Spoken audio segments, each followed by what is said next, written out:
ಆತ್ಮೀಯ ಶಿಕ್ಷಕರೇ, ಬೀಜೋಕ್ತಿಗಳ ಗುಣಾಕಾರದ ಈ ಸಂಚಿಕೆಗೆ ನಿಮ್ಮೆಲ್ಲರಿಗೂ ನಮಸ್ಕಾರ ಹಾಗೂ ಸ್ವಾಗತ. ಸ್ನೇಹಿತರೆ, ಈ ಸಂಚಿಕೆಗೆ ಸಂಬಂಧಪಟ್ಟ ಹಾಗೆ NCERTಯ ಕಲಿಕಾ ಉದ್ದೇಶಗಳು ಏನಿವೆ ಅಂತಕ್ಕಂಥದ್ದನ್ನು ಒಮ್ಮೆ ನೋಡಿ ಬರೋಣ. ಬೀಜೋಕ್ತಿಗಳ ಗುಣಾಕಾರವನ್ನು ಮಾಡುವುದು, ಹಾಗೆ ಈ ಸಂಚಿಕೆಯಲ್ಲಿ ಕಲಿಕಾ ಉದ್ದೇಶಗಳನ್ನು ಒಮ್ಮೆ ನೋಡಿ ಬರೋಣ. ಈ ಸಂಚಿಕೆಯ ಈ ಅವಧಿಯಲ್ಲಿ ವಿಸ್ತೀರ್ಣ ವಿಧಾನದಲ್ಲಿ ಗುಣಾಕಾರವನ್ನು ಮಾಡುವುದು, ಬೀಜೋಕ್ತಿಗಳ ಗುಣಾಕಾರದ ಸಮಸ್ಯೆಗಳನ್ನು ಬಿಡಿಸೋದು.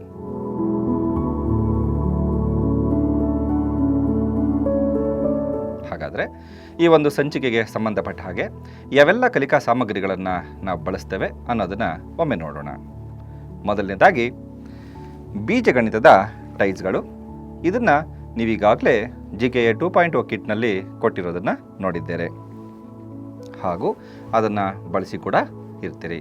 ಹಾಗೆ ಮತ್ತೊಂದು ಕಲಿಕಾ ಸಾಮಗ್ರಿ ಬಿಳಿ ಹಾಳೆಗಳು, ಹಾಗೆ ಮತ್ತೊಂದು ಈಗಾಗಲೇ GKA 2.1ನಲ್ಲಿ ಕೊಟ್ಟಿರ್ತಕ್ಕಂಥ ಚೌಕಳಿ ಬಿಲ್ಲೆಗಳು. ಇವುಗಳ ಸಹಾಯದಿಂದ ಇವತ್ತಿನ ಈ ಒಂದು ಕಲಿಕಾ ಅವಧಿಯಲ್ಲಿ ಬೀಜೋಕ್ತಿಗಳ ಗುಣಾಕಾರ ಪ್ರಕ್ರಿಯೆಯನ್ನು ಮಕ್ಕಳಿಗೆ ಹೇಗೆ ಅದನ್ನು ಅನುಕೂಲಿಸಬಹುದು ಅನ್ನೋದನ್ನು ನಾವು ನೋಡಿ ಬರೋಣ. ಈ ಬೀಜೋಕ್ತಿಗಳ ಗುಣಾಕಾರ ಪರಿಕಲ್ಪನೆಯನ್ನು ಪರಿಚಯಿಸಲು ಅಗತ್ಯವಿರ್ತಕ್ಕಂಥ ಪೂರ್ವಜ್ಞಾನ ಅದು ವಿಸ್ತೀರ್ಣ ವಿಧಾನದಲ್ಲಿ ಗುಣಾಕಾರ ಮಾಡ್ತಕ್ಕಂಥದ್ದು. ಈಗಾಗಲೇ ನೀವು ಪೂರ್ಣ ಸಂಖ್ಯೆಗಳಿಗೆ ಸಂಬಂಧಿಸಿದ ಹಾಗೆ ಗುಣಾಕಾರವನ್ನು ಮಾಡಿ ಅಭ್ಯಾಸವನ್ನು ಮಾಡಿರ್ತಾರೆ. ಅದೇ ಪೂರ್ವಜ್ಞಾನವನ್ನು ಬಳಸಿಕೊಂಡು ಈ ಸಂಚಿಕೆಯಲ್ಲೂ ಸಹ ನಾವು ಗುಣಾಕಾರದ ಅಭ್ಯಾಸವನ್ನು ಮಾಡ್ತೇವೆ. ನಾವು ಈಗಾಗಲೇ ತಿಳಿಸಿದಂತೆ ಯಾವುದೇ ಮೂಲಕ್ರಿಯೆಯನ್ನು ಪರಿಕಲ್ಪನೆಯೊಂದಿಗೆ ತಿಳಿಸುವಾಗ ಮೂಲಕ್ರಿಯೆಯ ಪದದ ಅರ್ಥದಿಂದಲೇ ಆ ಕ್ರಿಯೆಯನ್ನು ಪರಿಚಯಿಸೋದು ತುಂಬ ಮುಖ್ಯ ಆಗುತ್ತೆ. ವಿದ್ಯಾರ್ಥಿಗಳು ಬೀಜ ಪದಗಳೊಂದಿಗೆ ಗುಣಾಕಾರ ಕ್ರಿಯೆಯನ್ನು ಪರಿಚಯಿಸುವ ಮೊದಲು ನಾವು GKA 1.0ನಲ್ಲಿ ತಿಳಿದಿರುವಂತೆ ವಿಸ್ತೀರ್ಣ ವಿಧಾನದೊಂದಿಗೆ ಪರಿಚಯಿಸೋದು ಉತ್ತಮ. ಇದರಿಂದ ಈಗಾಗಲೇ ತಿಳಿದಿರುವ ಪೂರ್ವಜ್ಞಾನದಿಂದ ಮುಂದಿನ ಪರಿಕಲ್ಪನೆಗೆ ಅನ್ವಯ ಮಾಡಿ ತಾವೇ ಹೊಸ ವಿಷಯವನ್ನು ಕಟ್ಟಿಕೊಳ್ಳಲು ಕೂಡ ಅದು ನೆರವಾಗುತ್ತೆ. ಹಾಗಾದರೆ ಬನ್ನಿ, ವಿದ್ಯಾರ್ಥಿಗಳನ್ನು ಚಟುವಟಿಕೆಯಲ್ಲಿ ತೊಡಗಿಸೋದ್ರ ಮೂಲಕ ಹೇಗೆ ಬೀಜೋಕ್ತಿಗಳ ಗುಣಾಕಾರವನ್ನು ಮಾಡಬಹುದು ಅನ್ನೋದನ್ನು ಮೂರ್ತ ವಿಧಾನದಲ್ಲಿ ಅಥವಾ ಹಂತದಲ್ಲಿ ಮಾಡುತ್ತಾ ನಾವು ಕಲಿಯೋಣ.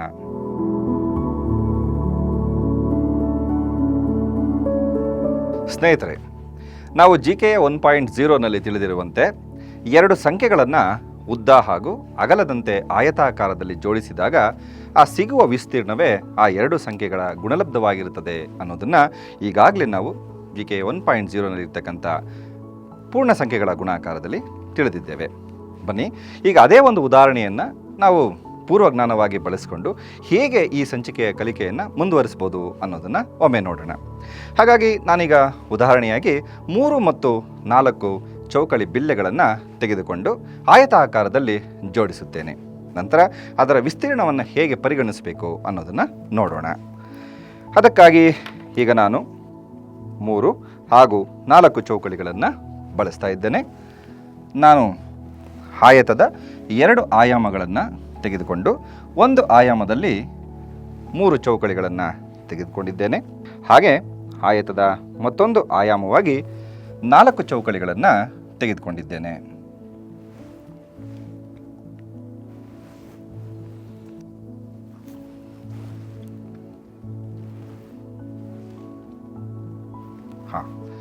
ನೀವಿಲ್ಲಿ ನೋಡ್ತಿದ್ದೀರಿ, 3 ಚೌಕಳಿಗಳನ್ನು ಇದೇ ಆಯತದ ಉದ್ದವಾಗಿಯೂ ಹಾಗೂ 4 ಚೌಕಳಿಗಳನ್ನು ಇದೇ ಆಯತದ ಅಗಲವಾಗಿಯೂ ನಾನಿಲ್ಲಿ ತೆಗೆದುಕೊಂಡಿದ್ದೇನೆ.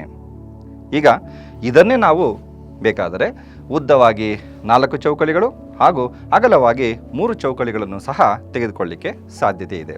ಏಕೆಂತಂದರೆ ನಮಗೀಗಾಗಲೇ ಗೊತ್ತಿದೆ, ಪೂರ್ಣ ಸಂಖ್ಯೆಗಳಿಗೆ ಗುಣಾಕಾರದ ಪರಿವರ್ತನೆ ನಿಯಮ ಅನ್ವಯಿಸುತ್ತದೆ. ಅಂದರೆ ಗುಣ್ಯ ಮತ್ತು ಗುಣಕಗಳನ್ನು ಅದಲು ಬದಲು ಮಾಡಿ ಗುಣಿಸಿದರೂ ಸಹ ಅವುಗಳ ಗುಣಲಬ್ಧದಲ್ಲಿ ಯಾವುದೇ ವ್ಯತ್ಯಾಸ ಆಗೋದಿಲ್ಲ ಅನ್ನೋದನ್ನು ಈಗಾಗಲೇ ನಾವು GKA 1.0ನಲ್ಲಿನ ಗುಣಾಕಾರದಲ್ಲಿ ತಿಳಿದುಕೊಂಡಿದ್ದೇವೆ ಅಲ್ವೇ? ಬನ್ನಿ, ಹಾಗಾದರೆ ಈಗ ಈ 3 ಹಾಗೂ 4 ಚೌಕಳಿಗಳನ್ನು ಆಯತದ 2 ಆಯತಮಾನಗಳಾಗಿ ತೆಗೆದುಕೊಂಡಿದ್ದೇವೆ. ಇವುಗಳ ಒಟ್ಟಾರೆ ವಿಸ್ತೀರ್ಣವನ್ನು, ಈ 2 ಆಯಾಮಗಳಿಂದ ಆವರ್ತವಾಗಿರ್ತಕ್ಕಂಥ ವಿಸ್ತೀರ್ಣವನ್ನು ನಾವು ಚೌಕಳಿಗಳನ್ನು ಜೋಡಿಸೋದ್ರ ಮೂಲಕ ಅವುಗಳ ಗುಣಲಬ್ಧವನ್ನು ನಾವು ಪರೀಕ್ಷೆ ಮಾಡೋಣ. ಈಗ ಈ ಉದ್ದ 4 ಮಾನಗಳೆಷ್ಟಿದೆ ಅಥವಾ ಅಗಲ 4 ಮಾನಗಳು, ಉದ್ದ 3 ಮಾನಗಳು ಎಂದು ನಾವು ಪರಿಗಣಿಸಿದಾಗ ಇವುಗಳಿಂದಾದ ಆಯತದ ವಿಸ್ತೀರ್ಣವನ್ನು ನಾವು ಚೌಕಳಿ ಬಿಲ್ಲೆಗಳನ್ನು ಉಪಯೋಗಿಸಿ ಜೋಡಿಸುವಂತಹ ಪ್ರಯತ್ನವನ್ನು ಮಾಡೋಣ.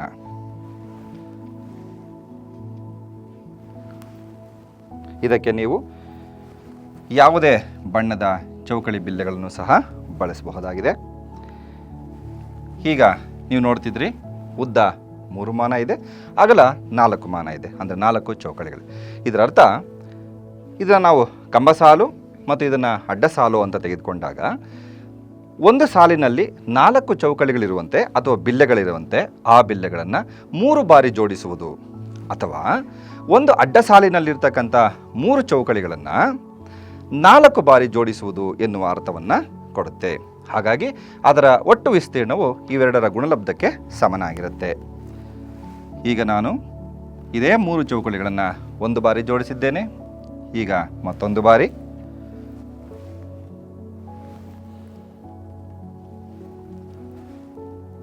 ಮೂರನೇ ಬಾರಿ,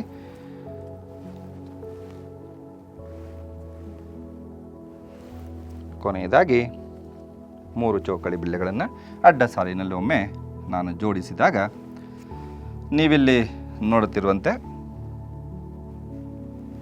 ಅವೆರಡರ ಭಾಗದಿಂದ ಆವೃತವಾಗಿರ್ತಕ್ಕಂಥ ಆಯತವನ್ನು ನೀವಿಲ್ಲಿ ಪಡೆದಿದ್ದೀರಿ. ಹಾಗಾಗಿ ಈ ಉದ್ದ 3 ಮಾನ ಹಾಗೂ ಅಗಲ 4 ಮಾನ ಆಯಾಮದ ಈ ಆಯತಾಕೃತಿಯ ವಿಸ್ತೀರ್ಣವು ಇಲ್ಲಿರ್ತಕ್ಕಂಥ ಒಟ್ಟು ಚೌಕಳಿ ಬಿಲ್ಲೆಗಳ ಮೊತ್ತಕ್ಕೆ ಸಮನಾಗಿರುತ್ತೆ. ಹಾಗಾಗಿ ನಾವು ನೋಡಿದಾಗ ಇಲ್ಲಿ ಒಟ್ಟಾರೆ 12 ಚೌಕಳಿಗಳಿರೋದನ್ನು ನಾವು ಗಮನಿಸ್ತಾ ಇದ್ದೀವಿ. ಹಾಗಾಗಿ ಈ ವಿಸ್ತೀರ್ಣವು ಈ ಆಯತಮಾನದ 2 ಉದ್ದ ಮತ್ತು ಅಗಲಗಳ ಗುಣಲಬ್ಧಕ್ಕೆ ಸಮನಾಗಿರುತ್ತೆ ಅನ್ನೋದನ್ನು ನಾವು ತಿಳಿಸ್ಬೋದು. ಇದನ್ನು ನಾವು ಬರೆದಾಗ ಇಲ್ಲಿ ಉದ್ದವನ್ನು 3 ಆಗಿ ಮತ್ತು ಅಗಲವನ್ನು 4 ಮಾನಗಳಾಗಿ ತೆಗೆದುಕೊಂಡಿದ್ದೇವೆ. ಇಲ್ಲಿ ಉದ್ದವು ಗುಣ್ಯವಾಗಿ ಅಥವಾ ಅಗಲವು ಗುಣಕವಾಗಿ ಬಳಸಿದ್ದೇವೆ. ಇಲ್ಲಿ ವಿಸ್ತೀರ್ಣದಲ್ಲಿ ಬಂದಂತಹ 12 ಚೌಕಳಿಗಳು ಅದರ ಒಟ್ಟು ವಿಸ್ತೀರ್ಣಕ್ಕೆ ಸಮನಾಗಿರುತ್ತೆ. ಹಾಗಾಗಿ ಇಲ್ಲಿ 3 ಗುಣ್ಯವಾಗಿ ಹಾಗೆ 4 ಗುಣಕವಾಗಿ ಪರಿಗಣಿಸಿದಾಗ ವಿಸ್ತೀರ್ಣದಲ್ಲಿ ಬರುವಂತಹ ಒಟ್ಟು ಬಿಲ್ಲೆಗಳ ಸಂಖ್ಯೆಯು ಅವೆರಡರ ಗುಣಲಬ್ಧವಾಗಿರುತ್ತೆ. ಈ ರೀತಿಯಾಗಿ ನಾವು ಒಂದು ಆಯತಮಾನದ ಉದ್ದ ಮತ್ತು ಅಗಲಗಳನ್ನು ಗುಣಿಸಿದಾಗ ಅಲ್ಲಿ ಬರುವಂತಹ ವಿಸ್ತೀರ್ಣವೇ ಅದರ ಗುಣಲಬ್ಧವಾಗಿರುತ್ತೆ ಎನ್ನುವ ಈ ಉದಾಹರಣೆಯನ್ನು ನಾವು ಪೂರ್ವಜ್ಞಾನವಾಗಿ ಬಳಸಿಕೊಂಡು ಮುಂದಿನ ಬೀಜೋಕ್ತಿಗಳ ಗುಣಾಕಾರವನ್ನು ಹೇಗೆ ಮಾಡಬಹುದು ಅನ್ನೋದನ್ನು ನಾವು ನೋಡೋಣ. ಸ್ನೇಹಿತರೆ, ಬೀಜೋಕ್ತಿಗಳ ಗುಣಾಕಾರವನ್ನು ಪ್ರಾರಂಭಿಸೋಕ್ಕಿಂತ ಮೊದಲು ಬೀಜಗಣಿತದ ಟೈಲ್ಸ್ಗಳ ಬೆಲೆಗಳನ್ನು ಹೇಗೆ ನಿರೂಪಿಸಿಕೊಳ್ಬೇಕು ಅನ್ನೋದನ್ನು ಮತ್ತೊಮ್ಮೆ ನೋಡೋಣ. ಅದಕ್ಕಾಗಿ ನಾನಿಲ್ಲಿ ತೆಗೆದುಕೊಳ್ತಾ ಇದ್ದೇನೆ. ಮೊದಲನೇದಾಗಿ ಕೆಂಪು ಬಣ್ಣದ 3 ವಿವಿಧ ಗಾತ್ರದ ಬಿಲ್ಲೆಗಳನ್ನು ನೀವಿಲ್ಲಿ ನೋಡ್ತಾ ಇದ್ದೀರಿ. ಅದರಲ್ಲಿ ಸಣ್ಣ ಚೌಕ ಅಥವಾ ಸಣ್ಣ ವರ್ಗದ ಬೆಲೆಯನ್ನು ನಾನು ಧನ 1 ಎಂದು ನಿರ್ಧರಿಸಿಕೊಳ್ತಾ ಇದ್ದೇನೆ. ಇದರ ಮಾನ ಉದ್ದ ಮತ್ತು ಅಗಲಗಳು ಧನ 1 ಆಗಿದೆ ಎನ್ನುವುದನ್ನು ಗಮನಿಸಬೇಕು. ಹಾಗೆ ಮತ್ತೊಂದು ಅಳತೆಯ ಆಯತಾಕಾರದ ಕೆಂಪು ಬಣ್ಣದ ಬಿಲ್ಲೆಯನ್ನು ತೆಗೆದುಕೊಂಡಿದ್ದೇನೆ. ಇದರ ಮಾನವನ್ನು ಒಮ್ಮೆ ನಾವು ನೋಡಿದಾಗ ಅಥವಾ ಅಳತೆಯನ್ನು ನೋಡಿದಾಗ ಅದರ ಅಳತೆಯು ಉದ್ದ ಧನ 1ರಷ್ಟಿದೆ ಹಾಗೂ ಅದರ ಅಗಲವು ಈ ಧನ 1ರ 3ರಷ್ಟಾಗಲಿ ಅಥವಾ ಬೇರೆ ಅಳತೆಯಲ್ಲಾಗಲಿ ಇರೋದಿಲ್ಲ. ಅಂದರೆ ಇದನ್ನು ಧನ 1ರ ಮಾನದಿಂದ ನಿರೂಪಿಸೋದಕ್ಕೆ ಸಾಧ್ಯ ಇಲ್ಲ. ಹಾಗಾಗಿ ಅದು ಪ್ರತ್ಯೇಕವಾದ ಅಳತೆಯನ್ನು ಹೊಂದಿರುವುದರಿಂದ ಇದನ್ನು ನಾನು ಬೆಲೆಯನ್ನು ಧನ x ಅಂತ ತೆಗೆದುಕೊಂಡಿದ್ದೇನೆ.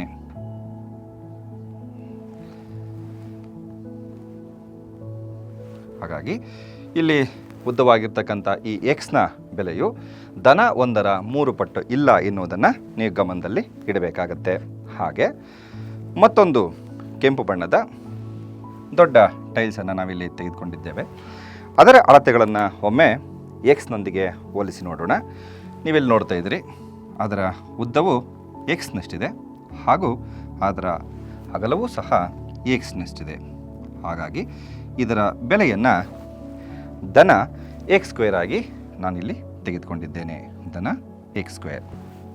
ಹಾಗೆ ಇದೇ ಗಾತ್ರದ ಮತ್ತೊಂದು ಬಣ್ಣದ ಬಿಲ್ಲೆಗಳನ್ನು ನೀವಿಲ್ಲಿ ನೋಡ್ತಿದ್ದೀರಿ ಸಣ್ಣ ನೀಲಿ ಬಣ್ಣದ ಚೌಕ, ಹಾಗೆ ಮತ್ತೊಂದು ಆಯತಾಕಾರದ ನೀಲಿ ಬಣ್ಣದ ಚೌಕ, ಹಾಗೆ ಮತ್ತೊಂದು ದೊಡ್ಡ ಚೌಕಾಕಾರದ ನೀಲಿ ಬಣ್ಣದ ಚೌಕವನ್ನು ನೋಡಿದ್ದೇವೆ. ಸೊ ಇವುಗಳನ್ನು ಋಣಾತ್ಮಕವಾಗಿ, ಅಂದರೆ ಇದನ್ನು ಋಣ 1, ಋಣ x ಹಾಗೂ ಋಣ x² ಆಗಿ ನಾವು ತೆಗೆದುಕೊಳ್ಬೇಕಾಗತ್ತೆ.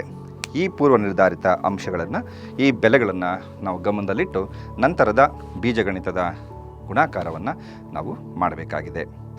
ಜೊತೆಗೆ ಈ ಎಲ್ಲ ಟೈಲ್ಸ್ಗಳನ್ನು ನಾವೊಮ್ಮೆ ಗುಣಾಕಾರದಲ್ಲಿ ಬಳಸುವಂಥ ಸಂದರ್ಭದಲ್ಲಿ ಕೆಲವೊಂದು ಪೂರ್ವ ನಿರ್ಧಾರಿತ ನಿಯಮಗಳನ್ನು ಮಾಡ್ಕೋಬೇಕಾಗತ್ತೆ. ಹಾಗಾದರೆ ಬನ್ನಿ ಆ ನಿಯಮಗಳನ್ನು ಒಂದೊಂದೇ ತಿಳಿದುಕೊಳ್ತಾ ಗುಣಾಕಾರದ ಪ್ರಕ್ರಿಯೆಯನ್ನು ನಾವು ಪ್ರಾರಂಭಿಸೋಣ.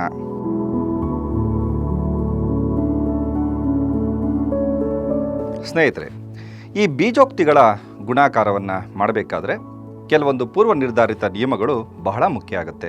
ಅವುಗಳನ್ನು ನಾವು ಗಮನದಲ್ಲಿಟ್ಟು ನಾವು ಈ ಗುಣಾಕಾರ ಕ್ರಿಯೆಯನ್ನು ಮುಂದುವರಿಸಬೇಕಾಗತ್ತೆ. ನಾವೀಗಾಗಲೇ ತಿಳಿದಿರುವಂತೆ ಶೂನ್ಯ ಜೋಡಿಗಳ ಪರಿಕಲ್ಪನೆಯನ್ನು ಈಗಾಗಲೇ ಚಟುವಟಿಕೆ ಮೂಲಕ ನೀವು ತಿಳಿದುಕೊಂಡಿದ್ದೀರಿ ಅಲ್ವೇ? ಹಾಗೆ ಇದರೊಂದಿಗೆ ಬೀಜೋಕ್ತಿಗಳ ಗುಣಾಕಾರವನ್ನು ಮಾಡುವಾಗ ಈ ಕೆಲವೊಂದು ಅಂಶಗಳನ್ನು ನೀವು ಗಮನಿಸಬೇಕಾಗುತ್ತೆ. ಮೊದಲನೇದಾಗಿ ನಾವಿಲ್ಲಿ ಬಳಸ್ತಿರ್ತಕ್ಕಂಥ ಟೈಲ್ಸ್ಗಳಲ್ಲಿ 2 ಬಣ್ಣದ ಟೈಲ್ಸ್ಗಳನ್ನು ನೀವು ನೋಡಿದ್ದೀರಿ. ಮೊದಲನೇದಾಗಿ ಒಂದು ಕೆಂಪು ಹಾಗೂ ನೀಲಿ. ಇಲ್ಲಿ ಕೆಂಪು ಬಣ್ಣದ ಟೈಲ್ಸ್ಗಳನ್ನು ಧನಗುಣವಾಗಿ ಹಾಗೂ ನೀಲಿ ಬಣ್ಣದ ಟೈಲ್ಸ್ಗಳನ್ನು ಋಣಾತ್ಮಕ ಅಂಶವಾಗಿ ಅಥವಾ ಗುಣವಾಗಿ ನಾವು ಬಳಸ್ತಾ ಇದ್ದೇವೆ ಮತ್ತು ಅದನ್ನು ಪ್ರತಿನಿಧಿಸುತ್ತದೆ ಅನ್ನೋದನ್ನು ನೀವು ಗಮನದಲ್ಲಿ ಇಡಬೇಕು. ಹಾಗೆ ಎರಡನೇ ಅಂಶ, 2 ಬೀಜೋಕ್ತಿಗಳ ಗುಣಲಬ್ಧ ಎಂದರೆ ಆ 2 ಬೀಜೋಕ್ತಿಗಳನ್ನು ಒಂದು ಆಯತದ ಉದ್ದ ಹಾಗೂ ಅಗಲದ ಮಾನಗಳಾಗಿ ತೆಗೆದುಕೊಂಡು ಒಂದು ಆಯತವನ್ನು ರಚಿಸೋದ್ರ ಮೂಲಕ ಅದರ ವಿಸ್ತೀರ್ಣವನ್ನು ತಿಳಿಯೋದು ಅನ್ನೋದು ಕೂಡ ನೀವು ಗಮನದಲ್ಲಿ ಇಡಬೇಕು. ಹಾಗೆ ಮತ್ತೊಂದು, ಹೀಗೆ ದೊರೆತಂತಹ ಆಯತದ ವಿಸ್ತೀರ್ಣವೇ ಆ 2 ಬೀಜೋಕ್ತಿಗಳ ಗುಣಲಬ್ಧವಾಗಿರುತ್ತೆ ಅನ್ನೋದನ್ನು ತಿಳಿಬೇಕಾಗತ್ತೆ. ಜೊತೆಗೆ ಬಹಳ ಮುಖ್ಯವಾಗಿ ಈಗ 2 ಆಯತಮಾನಗಳಲ್ಲಿ ಟೈಲ್ಸ್ಗಳನ್ನು ಜೋಡಿಸುವಂಥ ಸಂದರ್ಭದಲ್ಲಿ ಅವುಗಳಿಂದ ಉಂಟಾದ ವಿಸ್ತೀರ್ಣವನ್ನು ತುಂಬುವ ಸಂದರ್ಭದಲ್ಲಿ ನಾವು ಯಾವ ಬಣ್ಣದ ಟೈಲ್ಸ್ಗಳನ್ನು ಬಳಸಬೇಕು ಅನ್ನೋದ್ರ ಬಗ್ಗೆ ತಿಳಿದುಕೊಳ್ಳೋಣ. ಮೊದಲನೇದಾಗಿ 2 ಆಯತಮಾನದ ಟೈಲ್ಸ್ಗಳ ಬಣ್ಣ ಒಂದೇ ಆಗಿದ್ದಾಗ ಅವುಗಳನ್ನು ಕೆಂಪು ಟೈಲ್ಸ್ಗಳಿಂದ ಮತ್ತು ಅವುಗಳ ಬಣ್ಣ ವಿಭಿನ್ನವಾಗಿದ್ದಾಗ ಅವುಗಳನ್ನು ನೀಲಿ ಟೈಲ್ಸ್ಗಳಿಂದ ಜೋಡಿಸಬೇಕಾಗತ್ತೆ. ಬನ್ನಿ ಅದನ್ನು ಪ್ರಾಯೋಗಿಕವಾಗಿ ನಾವು ನೋಡೋಣ. ನಾನು ಮೊದಲನೇದಾಗಿ 2 ಆಯತಮಾನಗಳಲ್ಲಿ ನಾನು 2 ಧನ ಎಕ್ಸ್ಗಳನ್ನು ನಾನೀಗ ತೆಗೆದುಕೊಳ್ತಾ ಇದ್ದೇನೆ. ಇಲ್ಲಿ ನೀವು ನೋಡ್ತಿರೋಂತೆ ಆಯತಮಾನದ ಉದ್ದವಾಗಿ ಒಂದು ಧನ ಎಕ್ಸನ್ನು ತೆಗೆದುಕೊಂಡಿದ್ದೇನೆ ಹಾಗೂ ಆಯತಮಾನದ ಅಗಲವಾಗಿ ಧನ ಎಕ್ಸನ್ನು ತೆಗೆದುಕೊಂಡಿದ್ದೇನೆ. ಹಾಗಾಗಿ ಇವೆರಡರಿಂದ ಉಂಟಾಗ್ತಕ್ಕಂಥ ವಿಸ್ತೀರ್ಣವನ್ನು ಅದೇ ಅಳತೆಯ, ಅಂದರೆ ಕೆಂಪು ಬಣ್ಣದ ಟೈಲ್ಸ್ನಿಂದ ನಾವು ತುಂಬಬೇಕಾಗತ್ತೆ. ಹಾಗಾಗಿ ಧನ ಎಕ್ಸ್ ಉದ್ದ ಹಾಗೂ ಧನ ಎಕ್ಸ್ ಅಗಲದ ಆಯತಮಾನದ ವಿಸ್ತೀರ್ಣವನ್ನು ನಾವು ಮತ್ತೊಂದು ಕೆಂಪು ಬಣ್ಣದ ಟೈಲ್ಸ್ನಿಂದ ತುಂಬಬೇಕಾಗತ್ತೆ. ಇದರರ್ಥ ಧನ ಎಕ್ಸ್ ಹಾಗೂ ಧನ ಎಕ್ಸ್ಗಳ ಗುಣಲಬ್ಧ ಧನ x² ಆಗುತ್ತೆ ಅನ್ನೋದನ್ನು ನೀವು ಗಮನದಲ್ಲಿಡಬೇಕು. ಹಾಗೆ ಈಗ ಧನ ಎಕ್ಸ್ನೊಂದಿಗೆ ನಾನು ಋಣ ಎಕ್ಸನ್ನು ಆಯತಮಾನದ ಉದ್ದ ಮತ್ತು ಅಗಲಗಳಾಗಿ ತೆಗೆದುಕೊಳ್ತಿದ್ದೇನೆ. ಅಗಲವಾಗಿ ಋಣ ಎಕ್ಸ್ ಹಾಗೂ ಉದ್ದವಾಗಿ ಧನ ಎಕ್ಸನ್ನು ತೆಗೆದುಕೊಳ್ತಿದ್ದೇನೆ. ನೀವಿಲ್ಲಿ ನೋಡ್ತಿದ್ದೀರಿ, ಉದ್ದ ಮತ್ತು ಅಗಲಗಾಗಿ ಬಳಸಿರ್ತಕ್ಕಂಥ ಟೈಲ್ಸ್ಗಳ ಬಣ್ಣಗಳು ಬೇರೆ ಬೇರೆಯಾಗಿದೆ. ಹಾಗಾಗಿ ಇವುಗಳಿಂದಾದ ವಿಸ್ತೀರ್ಣವನ್ನು ನಾವು ನೀಲಿ ಬಣ್ಣದ ಟೈಲ್ಸ್ನಿಂದ ತುಂಬಬೇಕಾಗತ್ತೆ. ಹಾಗಾಗಿ ಒಂದು ಧನ ಎಕ್ಸ್ ಹಾಗೂ ಒಂದು ಋಣ ಎಕ್ಸ್ಗಳ ಗುಣಲಬ್ಧ ಒಂದು ಋಣ x² ಆಗಿರುತ್ತೆ ಅನ್ನೋದನ್ನು ನಾವು ಗಮನದಲ್ಲಿ ಇಡಬೇಕಾಗತ್ತೆ. ಹಾಗಾಗಿ ಋಣ ಎಕ್ಸ್ ಗುಣಿಸು ಧನ ಎಕ್ಸ್ ಆಗಿದ್ದಾಗ ಅವುಗಳ ಗುಣಲಬ್ಧ ಋಣ x² ಆಗುತ್ತೆ. ಈಗ ಇದನ್ನೇ ನಾವು ಬದಲಾಯಿಸಿಕೊಂಡು ಈಗ ಉದ್ದವನ್ನು ಧನ ಎಕ್ಸ್ ಆಗಿ ಹಾಗೂ ಅಗಲವನ್ನು ಋಣ ಎಕ್ಸ್ ಆಗಿ ತೆಗೆದುಕೊಂಡಾಗ ಅವುಗಳ ವಿಸ್ತೀರ್ಣವನ್ನು ನಾವು ನೀಲಿ ಬಣ್ಣದ ಟೈಲ್ಸ್ನಿಂದ ತುಂಬಬೇಕಾಗತ್ತೆ. ಹಾಗಾಗಿ ಇಲ್ಲೂ ಸಹ ಧನ ಎಕ್ಸ್ ಹಾಗೂ ಗುಣಿಸು ಋಣ ಎಕ್ಸ್ಗಳ ಗುಣಲಬ್ಧ ಋಣ ಎಕ್ಸ್ ಸ್ಕ್ವೇರ್ ಆಗುತ್ತೆ ಅನ್ನೋದನ್ನು ನೀವು ಗಮನದಲ್ಲಿಡಬೇಕಾಗತ್ತೆ. ಮತ್ತೊಂದು ಸಾಧ್ಯತೆ ಯಾವುದು? 2 ಋಣ ಎಕ್ಸ್ಗಳ ಗುಣಲಬ್ಧ ಅಂದರೆ ಉದ್ದವನ್ನು ಒಂದು ಋಣ ಎಕ್ಸ್ ಆಗಿಯೂ ಹಾಗೆ ಅಗಲವನ್ನು ಸಹ ಒಂದು ಋಣ ಎಕ್ಸ್ ಆಗಿ ತೆಗೆದುಕೊಂಡಾಗ ಅವೆರಡರ ಗುಣಲಬ್ಧ ಕೆಂಪು ಬಣ್ಣದ ಅಂದರೆ ಧನ ಎಕ್ಸ್ ಸ್ಕ್ವೇರ್ ಆಗಿರುತ್ತೆ ಅನ್ನೋದನ್ನು ನೀವು ಮತ್ತೊಮ್ಮೆ ಗಮನದಲ್ಲಿಡಬೇಕಾಗತ್ತೆ. ಈಗಾಗಲೇ ನಾವು ನಿಯಮದಲ್ಲಿ ತಿಳಿಸಿಕೊಂಡಂತೆ ಇದರ ಬೆಲೆಯನ್ನೊಮ್ಮೆ ಬರೆಯೋಣ.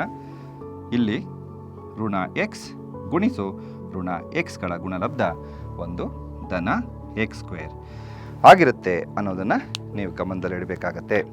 ಈಗಾಗಲೇ ನಾವು ತಿಳಿಸಿದಂತೆ ಒಂದು ಆಯತಮಾನದ ಉದ್ದ ಮತ್ತು ಅಗಲಗಳು ಒಂದೇ ಬಣ್ಣದ್ದಾಗಿದ್ದಾಗ ಅವುಗಳನ್ನು ಕೆಂಪು ಬಣ್ಣದ ಟೈಲ್ಸ್ಗಳಿಂದ ಜೋಡಿಸಬೇಕಾಗತ್ತೆ ಅನ್ನೋದನ್ನು ನೀವಿಲ್ಲಿ ಗಮನಿಸ್ತಿದ್ದೀರಿ. ಹಾಗೆ ಅದೇ ಆಯತಮಾನದ ಉದ್ದ ಮತ್ತು ಅಗಲಗಳು ವಿಭಿನ್ನ ಬಣ್ಣಗಳನ್ನು ಹೊಂದಿದ್ದಾಗ ಅವುಗಳ ವಿಸ್ತೀರ್ಣವನ್ನು ನೀಲಿ ಬಣ್ಣದಿಂದ ತುಂಬಿಸಬೇಕಾಗತ್ತೆ ಅನ್ನೋದನ್ನು ಭಾಳ ಮುಖ್ಯವಾಗಿ ನೀವು ಗಮನದಲ್ಲಿಡಬೇಕು. ಹಾಗೆ ಮತ್ತೆರಡು ಅಳತೆಗಳನ್ನು ನಾವು ಪರಿಗಣಿಸೋಣ.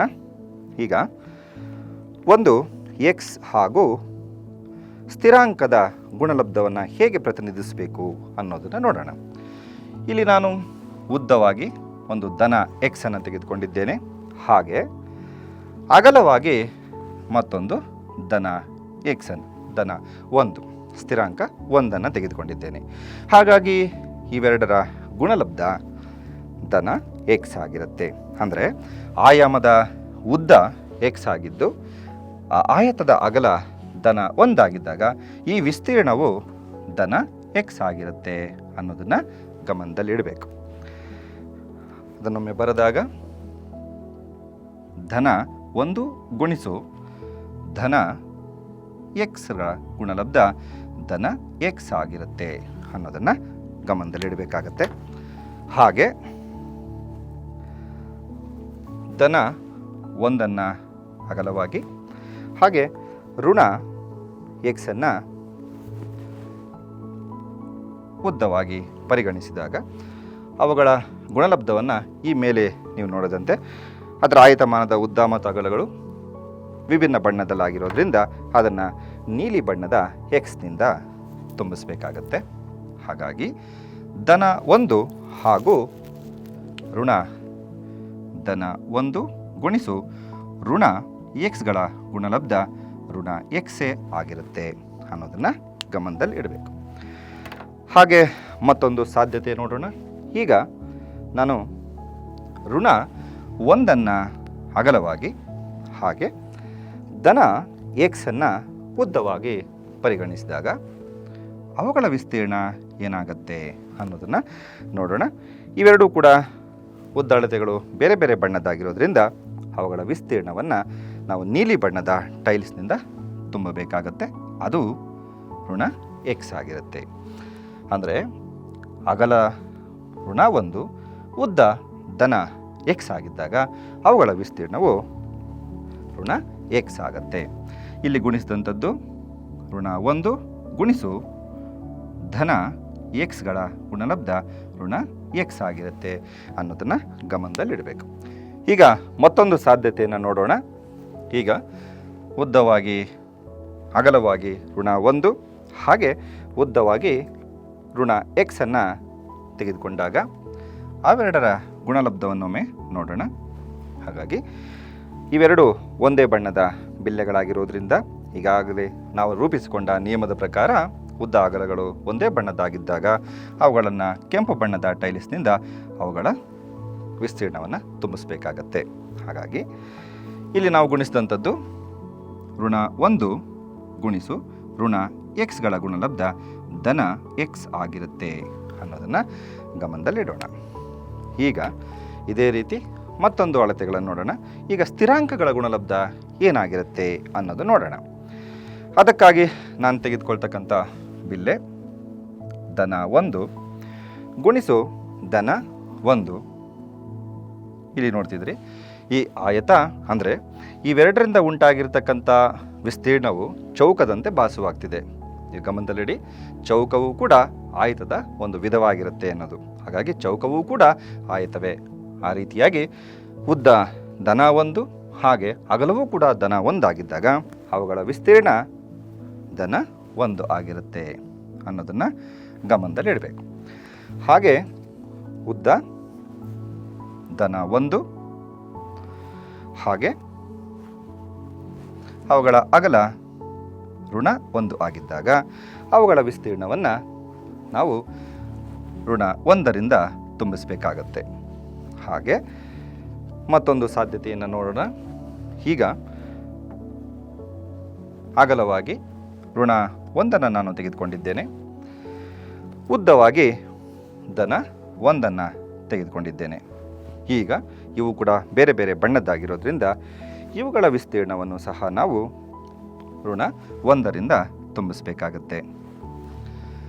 ಹಾಗೆ ಮತ್ತೊಂದು ಸಾಧ್ಯತೆಯನ್ನು ನಾವು ನೋಡಿದ್ದೆ ಆದರೆ ಉದ್ದ ಋಣ 1 ಹಾಗೆ ಅಗಲವೂ ಸಹ ಋಣ 1 ಆಗಿದ್ದಾಗ ಅವುಗಳಿಂದಾದ ವಿಸ್ತೀರ್ಣವನ್ನು ಧನ 1ರಿಂದ ತುಂಬಿಸಬೇಕಾಗತ್ತೆ. ಹಾಗಾಗಿ ಇವುಗಳ ಬೆಲೆಯನ್ನು ಒಮ್ಮೆ ನಾವು ಬರೆದಾಗ ಧನ 1 ಗುಣಿಸು ಧನ 1ರ ಗುಣಲಬ್ಧ ಧನ 1 ಆಗಿರುತ್ತೆ. ಹಾಗೆ ಧನ 1 ಗುಣಿಸು ಋಣ 1ರ ಗುಣಲಬ್ಧ ಋಣ 1 ಆಗಿರುತ್ತೆ. ಹಾಗೆ ಋಣ 1 ಗುಣಿಸು ಧನ 1ರ ಗುಣಲಬ್ಧ ಋಣ 1 ಆಗಿರುತ್ತೆ. ಹಾಗೆ ಋಣ 1 ಗುಣಿಸು ಋಣ 1ರ ಗುಣಲಬ್ಧ ಯಾವಾಗಲೂ ಧನ 1 ಆಗಿರುತ್ತೆ ಅನ್ನೋದನ್ನು ನೆನಪಿಟ್ಕೊಳ್ಬೇಕಾಗತ್ತೆ. ಮತ್ತೊಂದು ಅಂಶ ನೀವಿಲ್ಲಿ ನೋಡ್ತಿದ್ದೀರಿ, ಒಂದು ಧನ ಗುಣಿಸು ಋಣ ಆದಾಗ, ಋಣ ಮೌಲ್ಯ ಆದಾಗ ಅವುಗಳಿಂದಾಗಿರ್ತಕ್ಕಂಥ ವಿಸ್ತೀರ್ಣವನ್ನು ನಾವು ಋಣಾತ್ಮಕ ಅಂಶದಿಂದ ಸೂಚಿಸ್ತಿದ್ದೇವೆ. ಅದರರ್ಥ ವಾಸ್ತವವಾಗಿ ಋಣಾತ್ಮಕ ಅಂಶಗಳು ಇರೋದಿಲ್ಲ, ಆದರೆ ವಿಸ್ತೀರ್ಣ ಹಂತದಲ್ಲಿ ಅವುಗಳ ಜಾಗವನ್ನು ನಾವು ತುಂಬಿಸಲೇಬೇಕಾಗಿರೋದ್ರಿಂದ ಆ ಜಾಗವನ್ನು ನಾವು ಋಣಾತ್ಮಕ ಟೈಲ್ಸ್ಗಳಿಂದ ತುಂಬಿಸಬೇಕಾಗತ್ತೆ. ಸ್ನೇಹಿತರೆ, ಈ ಎಲ್ಲ ಅಂಶಗಳು ಬಹಳ ಮುಖ್ಯವಾಗಿರೋದ್ರಿಂದ ಬೀಜೋಕ್ತಿಗಳ ಗುಣಾಕಾರವನ್ನು ಪ್ರಾರಂಭಿಸುವುದಕ್ಕಿಂತ ಮೊದಲು ಮಕ್ಕಳಿಗೆ ಈ ಪೂರ್ವಾಧಾರಿತ ನಿಯಮಗಳನ್ನು ನಾವು ರೂಢಿಸ್ತಕ್ಕಂಥದ್ದು ಬಹಳ ಮುಖ್ಯ ಆಗುತ್ತೆ. ಸರಿ ಅಲ್ವಾ? ಬನ್ನಿ ಹಾಗಾದರೆ ಈ ಎಲ್ಲ ಅಂಶಗಳನ್ನು ನಮ್ಮ ಮನಸ್ಸಿನಲ್ಲಿಟ್ಕೊಂಡು ಈಗ ಬೀಜೋಕ್ತಿಗಳ ಗುಣಾಕಾರವನ್ನು ಒಂದೊಂದೇ ಉದಾಹರಣೆಯನ್ನು ತೆಗೆದುಕೊಂಡು ಮೂರ್ತ ರೂಪದಲ್ಲಿ ಹೇಗೆ ಅವುಗಳನ್ನು ಕಲಿಸ್ಬೋದು, ಹಾಗೆ ಪ್ರಾತಿನಿಧಿಕ ಹಂತದಲ್ಲಿ ಹೇಗೆ ಕಲಿಸ್ಬೋದು, ಹಾಗೆ ಅಮೂರ್ತ ರೂಪದಲ್ಲಿ ಲೆಕ್ಕಗಳನ್ನು ಹೇಗೆ ಬಿಡಿಸ್ಬೋದು ಅನ್ನೋದನ್ನು ತಿಳ್ಕೊಳ್ಳೋಣ.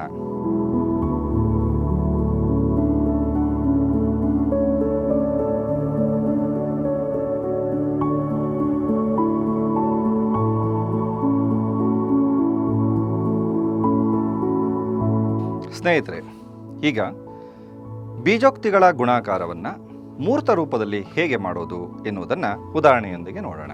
ಅದಕ್ಕಾಗಿ ನಾನೀಗ ಒಂದು ಏಕಪದ ಮತ್ತು ಏಕಪದಗಳ ಗುಣಾಕಾರವನ್ನು ಉದಾಹರಣೆಯಾಗಿ ತೆಗೆದುಕೊಳ್ತಿದ್ದೇನೆ. ಈಗ ಈ ಏಕಪದಗಳ ಗುಣಾಕಾರಕ್ಕಾಗಿ ನಾನು ತೆಗೆದುಕೊಂಡಿರ್ತಕ್ಕಂಥ ಸಮಸ್ಯೆ ಧನ 3x ಗುಣಿಸು ಧನ 2x. ಈಗ ಇವುಗಳ ಗುಣಲಬ್ಧವನ್ನು ಮೂರ್ತ ರೂಪದಲ್ಲಿ ಹೇಗೆ ಈ ಟೈಲ್ಸ್ಗಳನ್ನು ಬಳಸಿ ಮಾಡಬಹುದು ಅನ್ನೋದನ್ನು ನೋಡೋಣ.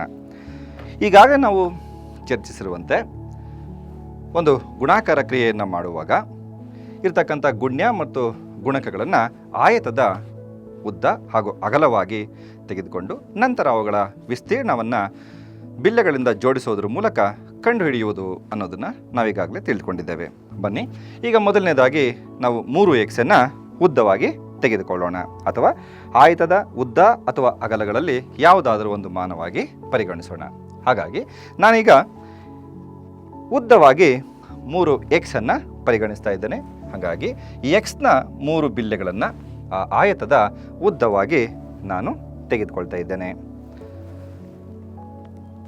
2x ಆಯಿತು.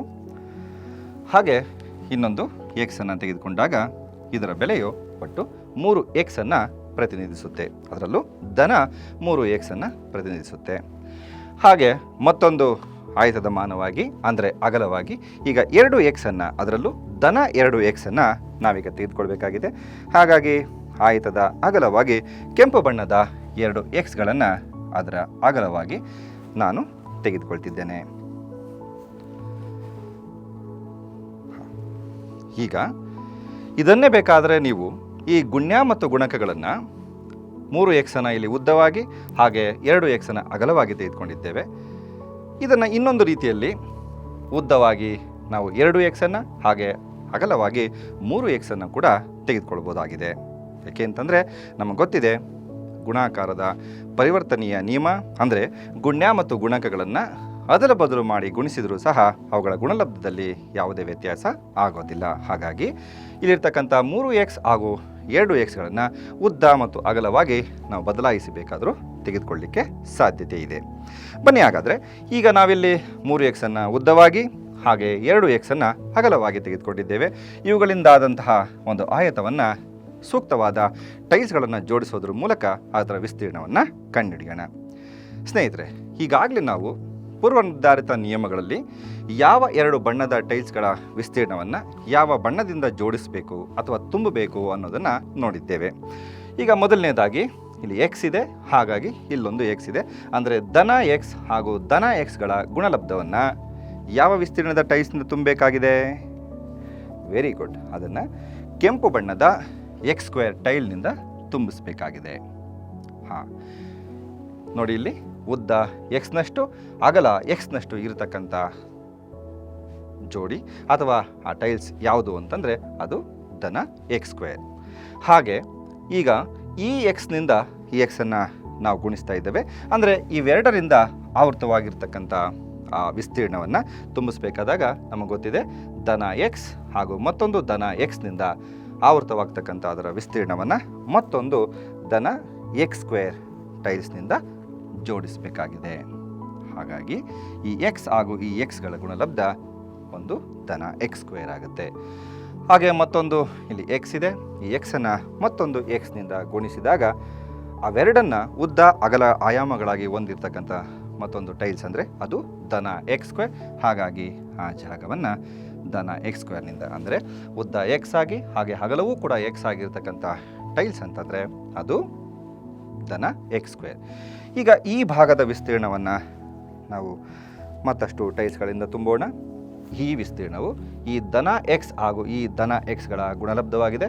ಉದ್ದ ಧನ x ಆಗಿ ಅಗಲವು ಧನ x ಆಗಿರ್ತಕ್ಕಂಥದ್ದು ಅದರ ವಿಸ್ತೀರ್ಣ ಧನ x² ಆಗುತ್ತೆ. ಈ ಭಾಗವೂ ಸಹ 2 ಧನ xಗಳ ಗುಣಲಬ್ಧವಾಗಿರೋದ್ರಿಂದ ಅದನ್ನು ಯಾವ ಟೈಲ್ಸ್ನಿಂದ ತುಂಬಬೇಕಾಗಿದೆ?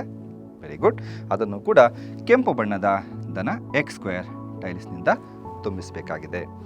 ಇನ್ನು ಉಳಿದಂಥ ಈ ಭಾಗವನ್ನು ತುಂಬಿಸಬೇಕಾದಾಗ ನಾವು ಇಲ್ಲಿರ್ತಕ್ಕಂಥ ಈ ಟೈಲ್ಸ್ ಹಾಗೂ ಇದರ ಗುಣಲಬ್ಧವನ್ನು ಪರಿಗಣಿಸ್ತೇವೆ. ಹಾಗಾಗಿ ಇದು ಧನ x, ಹಾಗಾಗಿ ಈ ಮಾನವು ಕೂಡ ಧನ x. ಹಾಗಾಗಿ ಉದ್ದ ಧನ x ಹಾಗೂ ಅಗಲವೂ ಧನ x ಅನ್ನು ಹೊಂದಿರತಕ್ಕಂಥ ಟೈಲ್ಸ್ ಯಾವುದು ಅಂತಂದರೆ ವೆರಿ ಗುಡ್, ಅದು ಧನ x² ಆಗಿದೆ. ಈಗ ಈ ಉದ್ದ ಮತ್ತು ಅಗಲಗಳನ್ನು ಒಳಗೊಂಡ ಆಯತ ಸಿಕ್ಕಿದೆ. ಹಾಗಾಗಿ ಆ ಆಯತದ ಒಟ್ಟು ವಿಸ್ತೀರ್ಣವೇ ಈ 2 ಏಕಪದೋಕ್ತಿಗಳ ಗುಣಲಬ್ಧ ಆಗಿರುತ್ತೆ. ಬನ್ನಿ ಇವಾಗ ಅವುಗಳನ್ನು ನಾವು ಲೆಕ್ಕ ಹಾಕಿದ್ದೆ ಆದರೆ ಈಗ ನೋಡ್ತಿದ್ದೀರಿ, ನಾನು ವಿಸ್ತೀರ್ಣವನ್ನು ಕಂಡುಹಿಡಿತಿದ್ದೇನೆ.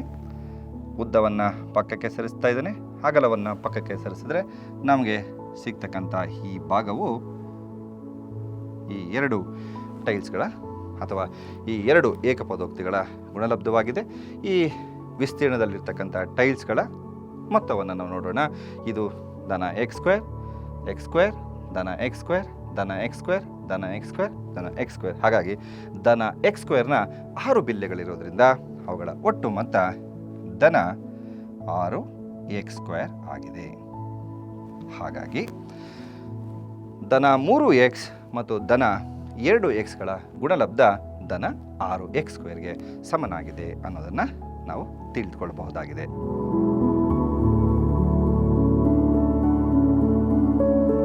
ಈಗ ಇದೇ ಸಮಸ್ಯೆಯನ್ನು ಬಿಳಿ ಹಾಳೆಯ ಮೇಲೆ ಪ್ರಾತಿನಿಧಿಕ ಹಂತದಲ್ಲಿ ಹೇಗೆ ಪ್ರತಿನಿಧಿಸುವುದು ಎಂಬುದನ್ನು ತಿಳಿದುಕೊಳ್ಳೋಣ. ಹಾಗಾಗಿ ಉದಾಹರಣೆಯಾಗಿ ನಾವು ತೆಗೆದುಕೊಂಡಂತಹ ಸಮಸ್ಯೆ ನೀವಿಲ್ಲಿ ನೋಡ್ತಿದ್ದೀರಿ 3x ಗುಣಿಸು 2x. ಮೊದಲಿಗೆ ನಾವು 3xನ ಬಿಲ್ಲೆಗಳನ್ನು ತೆಗೆದುಕೊಳ್ಬೇಕಾಗಿದೆ. ಅದರರ್ಥ ಇಲ್ಲಿ 3xನ್ನು ಗುಣ್ಯವಾಗಿ ಆಯತದ ಉದ್ದವಾಗಿ ನಾವು ತೆಗೆದುಕೊಳ್ಬೇಕಾಗಿದೆ. xನ 3 ಬಿಲ್ಲೆಗಳು. ಇದು ಬರೆಯುವಂಥ ಸಂದರ್ಭದಲ್ಲಿ ಧನಾತ್ಮಕ ಅಂಶವಾಗಿದ್ದಾಗ ಅದನ್ನು ಛಾಯೀಕರಿಸದೆ ಹಾಗೆ ಬಿಡಬೇಕಾಗತ್ತೆ. ಒಂದು ವೇಳೆ ಅದು ಧನಾತ್ಮಕ ಅಂಶ ಆಗಿದ್ದಾಗ ಅದರ ಒಳಭಾಗವನ್ನು ಛಾಯೀಕರಿಸಬೇಕಾಗತ್ತೆ. ಆ ಛಾಯೀಕರಿಸಿದಂತಹ ಭಾಗ ಅಂದರೆ ಗೆರೆ ಎಳೆದಂತಹ ಭಾಗ ಆ ಟೈಲ್ಸ್ ಋಣಾತ್ಮಕ ಅಂಶವನ್ನು ಸೂಚಿಸುತ್ತೆ ಅನ್ನೋದನ್ನು ನೆನಪಿನಲ್ಲಿಡಬೇಕಾಗತ್ತೆ. ಅದು ನಮ್ಮ ಅನುಕೂಲಕ್ಕಾಗಿ ಅದನ್ನು ಆ ರೀತಿ ನಾವು ಬಳಸ್ಬೋದಾಗತ್ತೆ. ಹಾಗೆ 3xಗೆ ಒಂದು x ಆಗಿದೆ. ಹಾಗೆ ಮತ್ತೊಂದು ಧನ ಎಕ್ಸನ್ನು ತೆಗೆದುಕೊಳ್ಳೋಣ. ಮತ್ತೊಂದು ಧನ ಎಕ್ಸನ್ನು ತೆಗೆದುಕೊಳ್ಳೋಣ. ಇದು ಆಯತದ ಉದ್ದವಾಗಿ ನಾವು ಪರಿಗಣಿಸಿದ್ದೇವೆ. ಅದು ಧನ 3x ಆಗುತ್ತೆ.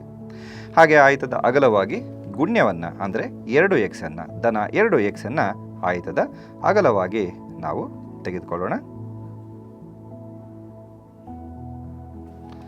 ಒಂದು x ಆಯಿತು ಧನ, ಮತ್ತೊಂದು ಧನ 1x ಆಯಿತು. ಒಟ್ಟಾರೆಯಾಗಿ ಇದು ಧನ 2x ಅನ್ನು ಪ್ರತಿನಿಧಿಸುತ್ತೆ. ಈಗ ಬನ್ನಿ ಇವುಗಳಿಂದಾದ ವಿಸ್ತೀರ್ಣವನ್ನು, ಈ ಆಯತದ ವಿಸ್ತೀರ್ಣವನ್ನು ಸೂಕ್ತವಾದ ಟೈಲ್ಸ್ಗಳನ್ನು ಬರೆಯೋದ್ರ ಮೂಲಕ ಪೂರ್ಣಗೊಳಿಸೋಣ. ಈಗಾಗಲೇ ನಮಗೆ ಗೊತ್ತಿದೆ, ಒಂದು ಧನ x ಹಾಗೂ ಮತ್ತೊಂದು ಧನ xಗಳ ಗುಣಲಬ್ಧ ಒಂದು ಧನ x² ಆಗುತ್ತೆ. ಇದು ಧನ x² ಆಗುತ್ತೆ. ಹಾಗೆ ಮತ್ತೊಂದು ಧನ x ಹಾಗೂ ಮತ್ತೊಂದು ಧನ xನ ಗುಣಲಬ್ಧವನ್ನು ಸಹ ಧನ x² ಟೈಲ್ಸ್ನಿಂದ ತುಂಬಿಸಬೇಕಾಗಿದೆ. ಧನ x² ಆಗುತ್ತೆ. ಹಾಗೆ ಮತ್ತೊಂದು ಧನ x ಹಾಗೂ ಈ xನ ಗುಣಲಬ್ಧವೂ ಸಹ ಧನ x² ಆಗುತ್ತೆ. ಹಾಗೆ ಧನ xನಿಂದ ಈ ಧನ xನ್ನು ನಾವು ತುಂಬಿಸಬೇಕಾಗಿದೆ. ಅದರ ಗುಣಲಬ್ಧವೂ ಸಹ ಧನ x² ಆಗುತ್ತೆ. ಹಾಗೆ ಮತ್ತೊಂದು ಧನ x ಹಾಗೂ ಈ xಗಳ ಗುಣಲಬ್ಧವನ್ನು ಸಹ ನಾವು ಜೋಡಿಸಿದ್ದೆ, ಆದರೆ ಅದು ಕೂಡ ಧನ x² ಆಗುತ್ತೆ. ಹಾಗೆ ಮತ್ತೊಂದು x ಹಾಗೂ ಈ xಗಳ ಗುಣಲಬ್ಧ ಧನ x² ಆಗುತ್ತೆ. ಒಟ್ಟಾರೆಯಾಗಿ ಇವುಗಳ ಉದ್ದ ಮತ್ತು ಅಗಲಗಳಿಂದಾದ ಆಯತ ಪೂರ್ಣಗೊಂಡಿದೆ. ಬನ್ನಿ ಇಲ್ಲಿರ್ತಕ್ಕಂಥ ಟೈಲ್ಸ್ಗಳನ್ನು ನಾವು ಒಟ್ಟುಗೂಡಿಸಿದಾಗ ಇವುಗಳ ಗುಣಲಬ್ಧ ಬರುತ್ತೆ. ಹಾಗಾದರೆ ಆ ಗುಣಲಬ್ಧವನ್ನು ಲೆಕ್ಕ ಮಾಡೋಣ. ನೀವಿಲ್ಲಿ ನೋಡ್ತಿರಂತೆ x² ಅಂದರೆ ಧನ x²ನ 6 ಟೈಲ್ಸ್ಗಳು ಈ ಆಯತದ ವಿಸ್ತೀರ್ಣವನ್ನು ಆವರಿಸಿಕೊಂಡಿರುವಂಥದ್ದನ್ನು ನೀವು ನೋಡ್ತಿದ್ದೀರಿ. ಹಾಗಾಗಿ ಇವುಗಳ ಒಟ್ಟು ಮೊತ್ತ ಧನ 6x² ಆಗಿದೆ. ಇದು ಈ 2 ಬೀಜೋಕ್ತಿಗಳ ಗುಣಲಬ್ಧವಾಗಿರುತ್ತೆ.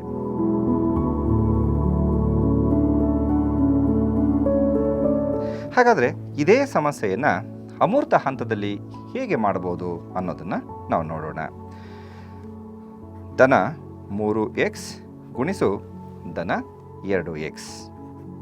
ಇಲ್ಲಿ 3xನ್ನು ಗುಣ್ಯವಾಗಿ ಹಾಗೂ 2xನ್ನು ಅದರ ಗುಣಕವಾಗಿ ತೆಗೆದುಕೊಂಡಿದ್ದೇವೆ. ಹಾಗಾಗಿ ಇವೆರಡರ ಗುಣಲಬ್ಧ 6x² ಆಗಿದೆ ಅನ್ನೋದನ್ನು ಗಮನಿಸ್ತಿದ್ದೀರಿ. ಅಂದರೆ ಗುಣಿಸುವಂತಹ ಸಂದರ್ಭದಲ್ಲಿ ಸಂಖ್ಯಾ ಸಹಗುಣಕಗಳನ್ನು ಹಾಗೆ ಅವುಗಳ ಚರಾಕ್ಷರಗಳು ಅಂದರೆ ಬೀಜ ಸಹಗುಣಕಗಳನ್ನು ಗುಣಿಸಬೇಕಾಗತ್ತೆ. 3 ಗುಣಿಸು 2 6 ಆಗುತ್ತೆ. ಹಾಗೆ x ಮತ್ತು xಗಳ ಗುಣಿಸು x² ಆಗುತ್ತೆ. ಒಟ್ಟಾರೆಯಾಗಿ ಈ 2 ಬೀಜೋಕ್ತಿಗಳ ಗುಣಲಬ್ಧ 6x²ಗೆ ಸಮನಾಗುತ್ತೆ ಅನ್ನೋದನ್ನು ಅಮೂರ್ತ ಹಂತದಲ್ಲಿ ನಾವು ಮಕ್ಕಳಿಗೆ ಪ್ರಾಯೋಗಿಕವಾಗಿ ತೋರಿಸಬಹುದು ಮತ್ತು ಅಭ್ಯಾಸವನ್ನು ಸಹ ಮಾಡಬಹುದಾಗಿದೆ.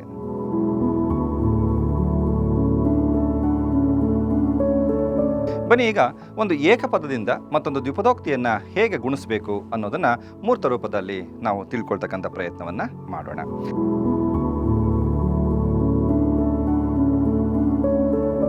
ಅದಕ್ಕಾಗಿ ನಾನು ತೆಗೆದುಕೊಳ್ತಕ್ಕಂಥ ಒಂದು ಸಮಸ್ಯೆ, ಧನ 2x ಮತ್ತು ಧನ 2x ಗುಣಿಸು ಧನ x ಧನ 3 ಇವುಗಳ ಗುಣಲಬ್ಧವನ್ನು ನಾವೀಗ ಕಂಡುಹಿಡಿಯಬೇಕಾಗಿದೆ. ಈಗಾಗಲೇ ನಿಮಗೆ ಗೊತ್ತಿದ್ದಂಗೆ ಇಲ್ಲಿ ನಾವು ತೆಗೆದುಕೊಂಡಿರುವ ಸಮಸ್ಯೆಯಲ್ಲಿ ಗುಣ್ಯ ಹಾಗೂ ಗುಣಕಗಳಿದೆ. ಗುಣ್ಯವನ್ನು ಆಯತದ ಉದ್ದವಾಗಿ ಹಾಗೂ ಗುಣಕವನ್ನು ಆಯತದ ಅಗಲವಾಗಿ ನಾವು ತೆಗೆದುಕೊಳ್ಳೋಣ. ಮೊದಲಿಗೆ ಧನ 2x ಅನ್ನು ನಾನು ಆಯತದ ಉದ್ದವಾಗಿ ತೆಗೆದುಕೊಳ್ತಿದ್ದೇನೆ.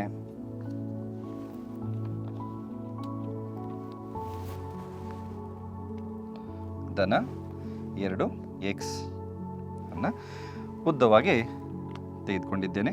ಹಾಗೆ ಅಗಲವಾಗಿ ಧನ x ಧನ 3 ಅನ್ನು ತೆಗೆದುಕೊಳ್ಬೇಕಾಗಿದೆ. ಅದನ್ನು ಆಯತದ ಅಗಲವಾಗಿ ತೆಗೆದುಕೊಳ್ಳೋಣ. ಧನ x ಹಾಗೂ ಇದರೊಂದಿಗೆ ಸ್ಥಿರಾಂಕ 3 ಅನ್ನು ತೆಗೆದುಕೊಳ್ಳೋಣ.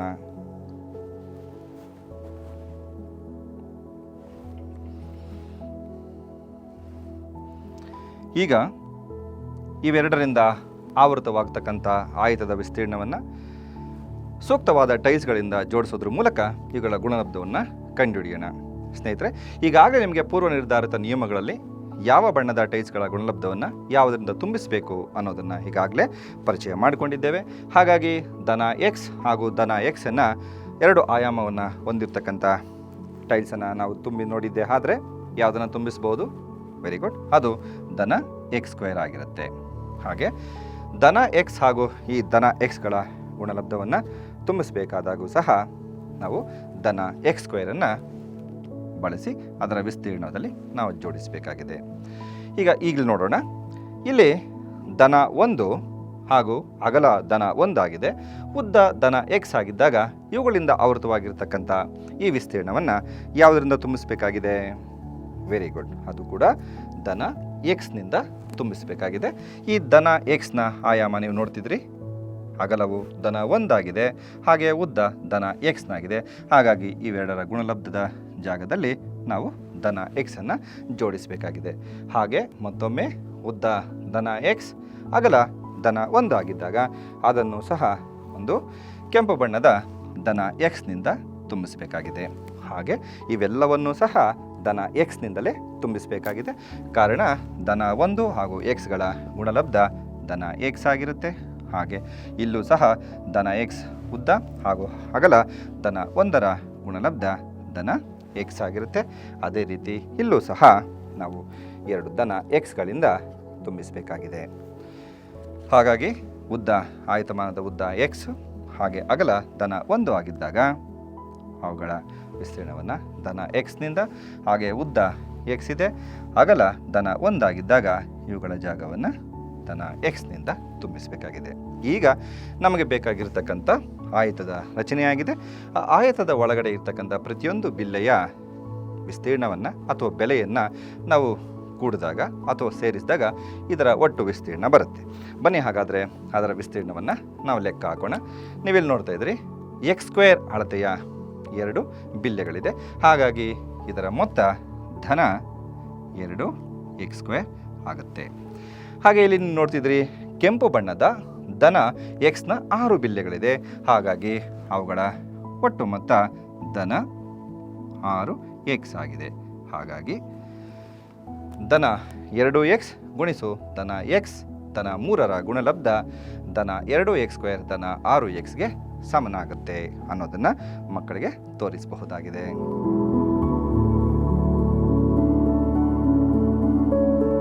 ಬನ್ನಿ ಈಗ ಅದೇ ಸಮಸ್ಯೆಯನ್ನು ಪ್ರಾತಿನಿಧಿಕ ಹಂತದಲ್ಲಿ ಹಾಳೆಯ ಮೇಲೆ ಹೇಗೆ ಅದನ್ನು ಮಾಡಿ ತೋರಿಸಬಹುದು ಅನ್ನೋದನ್ನು ನಾವೊಮ್ಮೆ ನೋಡೋಣ. ಅದಕ್ಕಾಗಿ ನಾವು ಪರಿಗಣಿಸಿದಂತಹ ಉದಾಹರಣೆ 2x ಗುಣಿಸು ಧನ x ಧನ 3.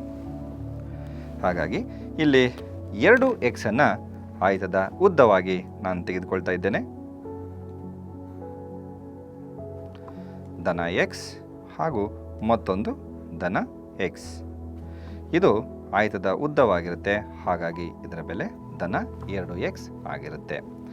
ಹಾಗೆ ಮತ್ತೊಂದು ಗುಣಕ ಧನ x ಧನ 3 ಅದರ ಅಗಲವಾಗಿ ತೆಗೆದುಕೊಳ್ಳೋಣ. ಧನ x ಅಂದರೆ x ನ ಒಂದು ಬಿಲ್ಲೆಯನ್ನು ತೆಗೆದುಕೊಳ್ಳೋಣ. ಇದು ಧನ x ಅನ್ನು ಪ್ರತಿನಿಧಿಸುತ್ತೆ. ಹಾಗೆ ಇದರೊಂದಿಗೆ ಧನ 3 ತೆಗೆದುಕೋಬೇಕಾಗಿದೆ. ಹಾಗಾಗಿ ಸಣ್ಣ ಚೌಕದ 3 ಬಿಲ್ಲೆಗಳನ್ನು ನಾವು ತೆಗೆದುಕೊಳ್ಬೇಕಾಗಿದೆ. ಧನ 1 ಧನ 2 ಹಾಗೂ ಧನ 3 ಆಗುತ್ತೆ. ಹಾಗಾಗಿ ಇದರ ಬೆಲೆಯನ್ನು ನಾವೊಮ್ಮೆ ನೋಡಿದ್ದೇ ಆದರೆ ಇದು ಎಕ್ಸ್ ಧನ ಎಕ್ಸ್ ಧನ 3 ಆಗುತ್ತೆ. ಈಗ ಇವುಗಳಿಂದಾದ ಆಯತವನ್ನು ಸೂಕ್ತವಾದ ಬಿಲ್ಲೆಗಳನ್ನು ಜೋಡಿಸೋದ್ರ ಮೂಲಕ ಅವುಗಳ ವಿಸ್ತೀರ್ಣವನ್ನು ಕಂಡುಹಿಡಿಯೋಣ. ಈಗ ಉದ್ದ ಎಕ್ಸ್ ಹಾಗೂ ಅಗಲ ಎಕ್ಸ್ ಆಗಿದೆ. ಇವುಗಳಿಂದಾದ ವಿಸ್ತೀರ್ಣವನ್ನು ಅಥವಾ ಪ್ರದೇಶವನ್ನು ತುಂಬಿಸಬೇಕಾಗಿರ್ತಕ್ಕಂಥ ಟೈಲ್ಸ್ ಅದ್ಯಾವುದು ಅಂತಂದರೆ ಅದು ಧನ x². ಧನ x². ಹಾಗೆ ಧನ ಎಕ್ಸ್ ಗುಣಿಸು ಧನ ಎಕ್ಸ್ ಆದಾಗ ಅವುಗಳಿಂದಾದ ವಿಸ್ತೀರ್ಣವನ್ನು ಸಹ ನಾವು ಅವುಗಳ ಗುಣಲಬ್ಧದ ಜಾಗದಲ್ಲಿ ಧನ x²ನಿಂದ ತುಂಬಿಸಬೇಕಾಗಿದೆ.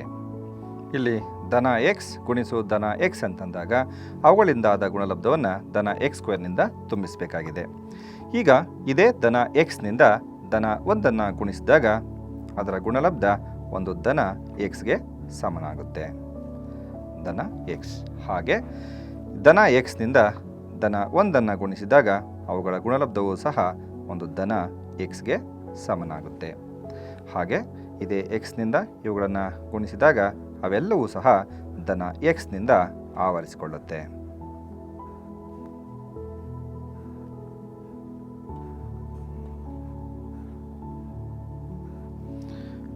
ಹಾಗಾಗಿ ಇವೆರಡು ಬೀಜೋಕ್ತಿಗಳ ಗುಣಲಬ್ಧವು ಇಲ್ಲಿರ್ತಕ್ಕಂಥ ಈ ಆಯತದ ಒಟ್ಟು ವಿಸ್ತೀರ್ಣಕ್ಕೆ ಸಮನಾಗುತ್ತೆ. ಹಾಗಾಗಿ ಈ ವಿಸ್ತೀರ್ಣದಲ್ಲಿರ್ತಕ್ಕಂಥ ಬಿಲ್ಲೆಗಳ ಬೆಲೆಗಳನ್ನು ಒಟ್ಟುಗೂಡಿಸಿದಾಗ ಇದರ ವಿಸ್ತೀರ್ಣ ಬರುತ್ತೆ. ಹಾಗಾಗಿ x²ನ 2 ಬಿಲ್ಲೆಗಳಾದಾಗ ಅದರ ಬೆಲೆ ಧನ 2 x² ಆಗುತ್ತೆ. ಹಾಗೆ ಎಕ್ಸ್ನ 6 ಬಿಲ್ಲೆಗಳಿದೆ. ಧನ ಎಕ್ಸ್ನ 6 ಬಿಲ್ಲೆಗಳ ಬೆಲೆ ಒಟ್ಟು ಧನ 6x ಆಗುತ್ತೆ.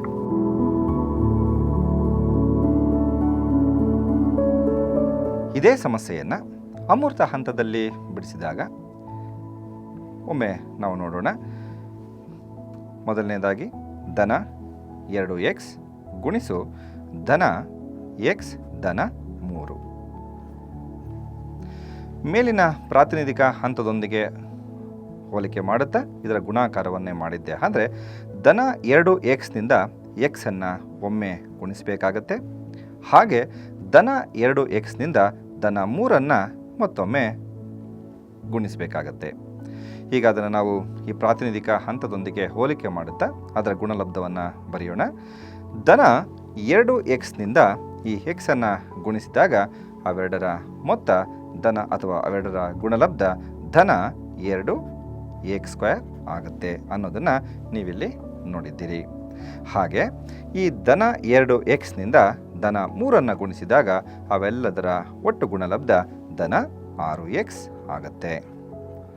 ಈ ರೀತಿಯಾಗಿ ನಾವು ಒಂದು ಏಕಪದದಿಂದ ದ್ವಿಪದೋಕ್ತಿಯನ್ನು ಗುಣಾಕಾರವನ್ನು ಅಮೂರ್ತ ಹಂತದಲ್ಲಿ ಮಾಡಿ ಮಕ್ಕಳಿಗೆ ತೋರಿಸಬಹುದಾಗಿದೆ. ಮತ್ತು ಈ ರೀತಿಯ ಅನೇಕ ಉದಾಹರಣೆಗಳನ್ನು ಕೊಡುವುದರ ಮೂಲಕ ಮಕ್ಕಳಿಗೆ ಅಮೂರ್ತ ಹಂತದಲ್ಲಿ ಲೆಕ್ಕಗಳನ್ನು ಬಿಡಿಸುವಂತಹ ಅಭ್ಯಾಸವನ್ನು ಮಾಡಿಸಬಹುದಾಗಿದೆ. ಇದುವರೆಗೂ ಒಂದು ಏಕಪದದಿಂದ ದ್ವಿಪದೋಕ್ತಿಯನ್ನು ಹೇಗೆ ಟೈಲ್ಸ್ಗಳನ್ನು ಬಳಸಿ ಗುಣಾಕಾರ ಮಾಡಬಹುದು ಅನ್ನೋದನ್ನು ಮೂರ್ತ ರೂಪದಲ್ಲಿ ಹಾಗೆ ಅದನ್ನು ಪ್ರಾತಿನಿಧಿಕ ಹಾಗೂ ಅಮೂರ್ತ ರೂಪದಲ್ಲಿ ತಿಳಿದುಕೊಂಡಿದ್ದೇವೆ.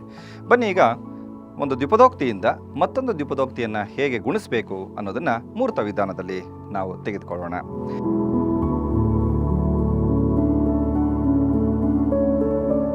ಈಗ ಅದಕ್ಕಾಗಿ ನಾವು ತೆಗೆದುಕೊಂಡಿರ್ತಕ್ಕಂಥ ಒಂದು ಉದಾಹರಣೆ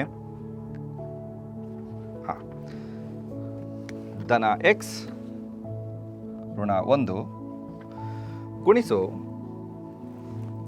ಧನ ಎಕ್ಸ್ ಧನ 2. ಈಗ ಇವುಗಳ ಗುಣಲಬ್ಧವನ್ನು ನಾವೀಗ ಕಂಡುಹಿಡಿಯಬೇಕಾಗಿದೆ. ಇಂದಿನ ಉದಾಹರಣೆಗಳಂತೆ ಗುಣ್ಯ ಮತ್ತು ಗುಣಕಗಳನ್ನು ನಾವಿಲ್ಲಿ ನೋಡ್ತಿದ್ದೇವೆ. ಗುಣ್ಯವನ್ನು ಆಯತದ ಉದ್ದವಾಗಿಯೂ ಹಾಗೆ ಗುಣಕವನ್ನು ಆಯತದ ಅಗಲವಾಗಿಯೂ ನಾವೀಗ ಪರಿಗಣಿಸೋಣ. ಮೊದಲನೇದಾಗಿ ಧನ ಎಕ್ಸನ್ನು ನಾವೀಗ ತೆಗೆದುಕೊಳ್ಳೋಣ. ಧನ ಎಕ್ಸ್ ಅದರೊಂದಿಗೆ ಋಣ 1 ಸ್ಥಿರಾಂಕವಾಗಿ ತೆಗೆದುಕೊಳ್ಳೋಣ. ಈಗ ಧನ ಎಕ್ಸ್ ಹಾಗೂ ಧನ 2 ಆಯತದ ಅಗಲವಾಗಿ ನಾವು ತೆಗೆದುಕೊಳ್ಳೋಣ. ಎಕ್ಸನ್ನು ಅಗಲವಾಗಿ ಧನ ಎಕ್ಸ್ ಇದರೊಂದಿಗೆ ಧನ 2 ತೆಗೆದುಕೊಳ್ಳೋಣ. ಅಂದರೆ 2 ಸ್ಥಿರಾಂಕಗಳು ಧನ 2 ಸ್ಥಿರಾಂಕಗಳನ್ನು ನಾವೀಗ ತೆಗೆದುಕೊಳ್ತಿದ್ದೇವೆ. ಈಗ ಆಯತದ ಉದ್ದ ಮತ್ತು ಅಗಲಗಳಾಗಿ ನಾವು ಗುಣ್ಯ ಮತ್ತು ಗುಣಕಗಳನ್ನು ಪರಿಗಣಿಸಿದ್ದೇವೆ. ಬನ್ನಿ ಹಾಗಾದರೆ ಇವುಗಳ ವಿಸ್ತೀರ್ಣವನ್ನು ಸೂಕ್ತವಾದ ಟೈಲ್ಸ್ಗಳಿಂದ ತುಂಬೋದ್ರ ಮೂಲಕ ನಾವು ಅದರ ಗುಣಲಬ್ಧವನ್ನು ಕಂಡುಹಿಡಿಯೋಣ. ಈಗ ಮೊದಲನೇದಾಗಿ ನೋಡ್ತಿದ್ದೀರಿ ಧನ ಎಕ್ಸ್ ಹಾಗೂ ಧನ ಎಕ್ಸರ ಗುಣಲಬ್ಧ ಒಂದು ಧನ ಎಕ್ಸ್ ಸ್ಕ್ವೇರ್ ಆಗುತ್ತೆ. ಹಾಗಾಗಿ ಅದರ ಗುಣಲಬ್ಧವನ್ನು ಕೆಂಪು ಬಣ್ಣದ ಧನ ಎಕ್ಸ್ ಸ್ಕ್ವೇರ್ನಿಂದ ತುಂಬಿಸಬೇಕಾಗಿದೆ ಅನ್ನೋದನ್ನು ನಿಯಮದ ಪ್ರಕಾರ ನಾವು ತಿಳಿದುಕೊಂಡಿದ್ದೇವೆ. ಹಾಗೆ ಈ ಭಾಗ ನೀವು ನೋಡ್ತಾ ಇದ್ದೀರಿ, ಅದರ ಉದ್ದ ಋಣ 1 ಹಾಗೂ ಅಗಲ ಧನ ಎಕ್ಸ್ ಆಗಿದೆ. ಹಾಗಾಗಿ ಇಲ್ಲಿರ್ತಕ್ಕಂಥ ಯಾವ ಟೈಲ್ಸ್ಗಳನ್ನು ಬಳಸಿ ಇದನ್ನು ತುಂಬಿಸ್ಬೋದಾಗಿದೆ? ವೆರಿ ಗುಡ್, ಅದು ಋಣ ಎಕ್ಸನ್ನು ಬಳಸಿ ನಾವು ತುಂಬಿಸಬೇಕಾಗಿದೆ. ವಿವಿಧ ಬಣ್ಣದ ಅಂದರೆ ಬೇರೆ ಬೇರೆ ಬಣ್ಣದ ಟೈಲ್ಸ್ಗಳ ಗುಣಲಬ್ಧ ಯಾವಾಗಲೂ ನೀಲಿ ಬಣ್ಣದ್ದಾಗಿರುತ್ತೆ ಅನ್ನೋದನ್ನು ನೋಡಿದ್ದೇವೆ. ಹಾಗಾಗಿ ಉದ್ದ ಋಣ 1 ಆಯಾಮ ಹಾಗೂ ಅಗಲ ಧನ ಎಕ್ಸ್ ಆಗಿದ್ದಾಗ ಅವೆರಡರ ಗುಣಲಬ್ಧವನ್ನು ಋಣ ಎಕ್ಸ್ನಿಂದ ನಾವು ತುಂಬುತ್ತಿದ್ದೇವೆ. ಈಗ ಇಲ್ಲಿ ಧನ ಎಕ್ಸ್ ಹಾಗೂ ಧನ 1ರ ಗುಣಲಬ್ಧವನ್ನು ಧನ ಎಕ್ಸ್ನಿಂದ ತುಂಬಿಸಬೇಕಾಗಿದೆ. ಹಾಗೆ ಈ ಭಾಗವನ್ನು ನೋಡೋಣ. ಒಂದು ಧನ 1 ಹಾಗೂ ಋಣ 1ರಿಂದ ಆವೃತವಾಗಿರ್ತಕ್ಕಂಥ ಒಂದು ಭಾಗ. ಹಾಗಾಗಿ ಇದನ್ನು ಯಾವ ಬಣ್ಣದ ಟೈಲ್ಸ್ನ ತುಂಬಿಸಬೇಕಾಗಿದೆ? ವೆರಿ ಗುಡ್, ಇದನ್ನು ಋಣ 1ರಿಂದ ತುಂಬಿಸಬೇಕಾಗಿದೆ. ಈಗ ಅದೇ ರೀತಿ ಧನ ಎಕ್ಸ್ ಹಾಗೂ ಧನ 1ರ ಗುಣಲಬ್ಧದ ಜಾಗದಲ್ಲಿ ನಾವು ಧನ ಎಕ್ಸ್ನಿಂದ ತುಂಬಿಸಬೇಕಾಗಿದೆ. ಇನ್ನು ಉಳಿದಂತಹ ಈ ಜಾಗವನ್ನು ನೋಡಿದ್ದೆ ಆದರೆ ಇದು ಈ ಋಣ 1 ಹಾಗೂ ಧನ 1ರ ಗುಣಲಬ್ಧವಾಗಿರೋದ್ರಿಂದ ಅದನ್ನು ನಿಯಮದ ಪ್ರಕಾರ ಋಣ 1ರಿಂದ ತುಂಬಿಸಬೇಕಾಗಿದೆ. ಈಗ ನಮಗೆ ಬೇಕಾಗಿರ್ತಕ್ಕಂಥ ಆಯತ ಬಂದಿದೆ. ಹಾಗಾಗಿ ಈ ಆಯತದ ವಿಸ್ತೀರ್ಣವನ್ನು ನಾವು ನೋಡಿದ್ದೆ ಆದರೆ ಇಲ್ಲಿರ್ತಕ್ಕಂಥ ಎಲ್ಲ ಟೈಲ್ಸ್ಗಳ ಮೊತ್ತವನ್ನು ನಾವು ತೆಗೆದುಕೊಂಡಿದ್ದೆ ಆದರೆ ಅದು ಈ ಆಯತದ ವಿಸ್ತೀರ್ಣವಾಗುತ್ತೆ. ಬನ್ನಿ ಅದರ ಲೆಕ್ಕಾಚಾರವನ್ನು ಮಾಡೋಣ. ನೀವಿಲ್ಲಿ ನೋಡ್ತಿದ್ದೀರಿ, ಇದು ಒಂದು ಧನ ಎಕ್ಸ್ ಸ್ಕ್ವೇರ್ ಆಗಿರುತ್ತೆ, ಧನ ಎಕ್ಸ್ ಸ್ಕ್ವೇರ್. ಹಾಗೆ ನಾವು ಇಲ್ಲಿ ನೋಡಿದ ಹಾಗೆ ಒಂದು ಋಣ ಎಕ್ಸ್ ಹಾಗೂ ಒಂದು ಧನ ಎಕ್ಸನ್ನು ಒಂದು ಶೂನ್ಯ ಜೋಡಿಯಾಗಿ ಹೊರತೆಗೆದಾಗ ಉಳಿದಂಥದ್ದು ಒಂದು ಧನ ಎಕ್ಸ್ ಆಗುತ್ತೆ. ಏಕೆಂತಂದರೆ ಒಂದು ವಿಸ್ತೀರ್ಣವನ್ನು ನಾವು ಲೆಕ್ಕಾಚಾರ ಮಾಡುವಾಗ ಅಲ್ಲಿರ್ತಕ್ಕಂಥ ಎಲ್ಲ ಟೈಲ್ಸ್ಗಳ ಒಟ್ಟು ಮೊತ್ತವನ್ನು ನಾವು ಪರಿಗಣಿಸಬೇಕಾಗಿರೋದ್ರಿಂದ ಆ ಪರಿಗಣಿಸುವಂತಹ ಸಂದರ್ಭದಲ್ಲಿ ಶೂನ್ಯ ಜೋಡಿಗಳಿದ್ದರೂ ಸಹ ಅದನ್ನು ಸಹ ಈ ಹಂತದಲ್ಲಿ ಹೊರಗಡೆ ತೆಗಿಬೇಕಾಗತ್ತೆ. ಹಾಗಾಗಿ ನಾವು ಒಂದು ಧನ ಎಕ್ಸ್ ಹಾಗೂ ಒಂದು ಋಣ ಎಕ್ಸನ್ನು ಶೂನ್ಯ ಜೋಡಿಯಾಗಿ ಹೊರತೆಗೆದಾಗ ಉಳಿದಂಥದ್ದು ಒಂದು ಧನ ಎಕ್ಸ್ ಆಗಿರುತ್ತೆ. ಉಳಿದಂತೆ ಇನ್ನು ನೀವಿಲ್ಲಿ ನೋಡ್ತಿದ್ದೀರಿ ಋಣ 2 ಇದೆ. ಹಾಗಾಗಿ ಒಂದು ಧನ ಎಕ್ಸ್ ಋಣ 1 ಗುಣಿಸು ಧನ ಎಕ್ಸ್ ಧನ 2ರ ಗುಣಲಬ್ಧ ಧನ ಎಕ್ಸ್ ಸ್ಕ್ವೇರ್ ಧನ ಎಕ್ಸ್ ಹಾಗೂ ಋಣ 2ಕ್ಕೆ ಸಮನಾಗತ್ತೆ ಅನ್ನೋದನ್ನು ನಾವು ಮೂರ್ತ ರೂಪದಲ್ಲಿ ಮಕ್ಕಳಿಗೆ ತೋರಿಸಬಹುದಾಗಿದೆ.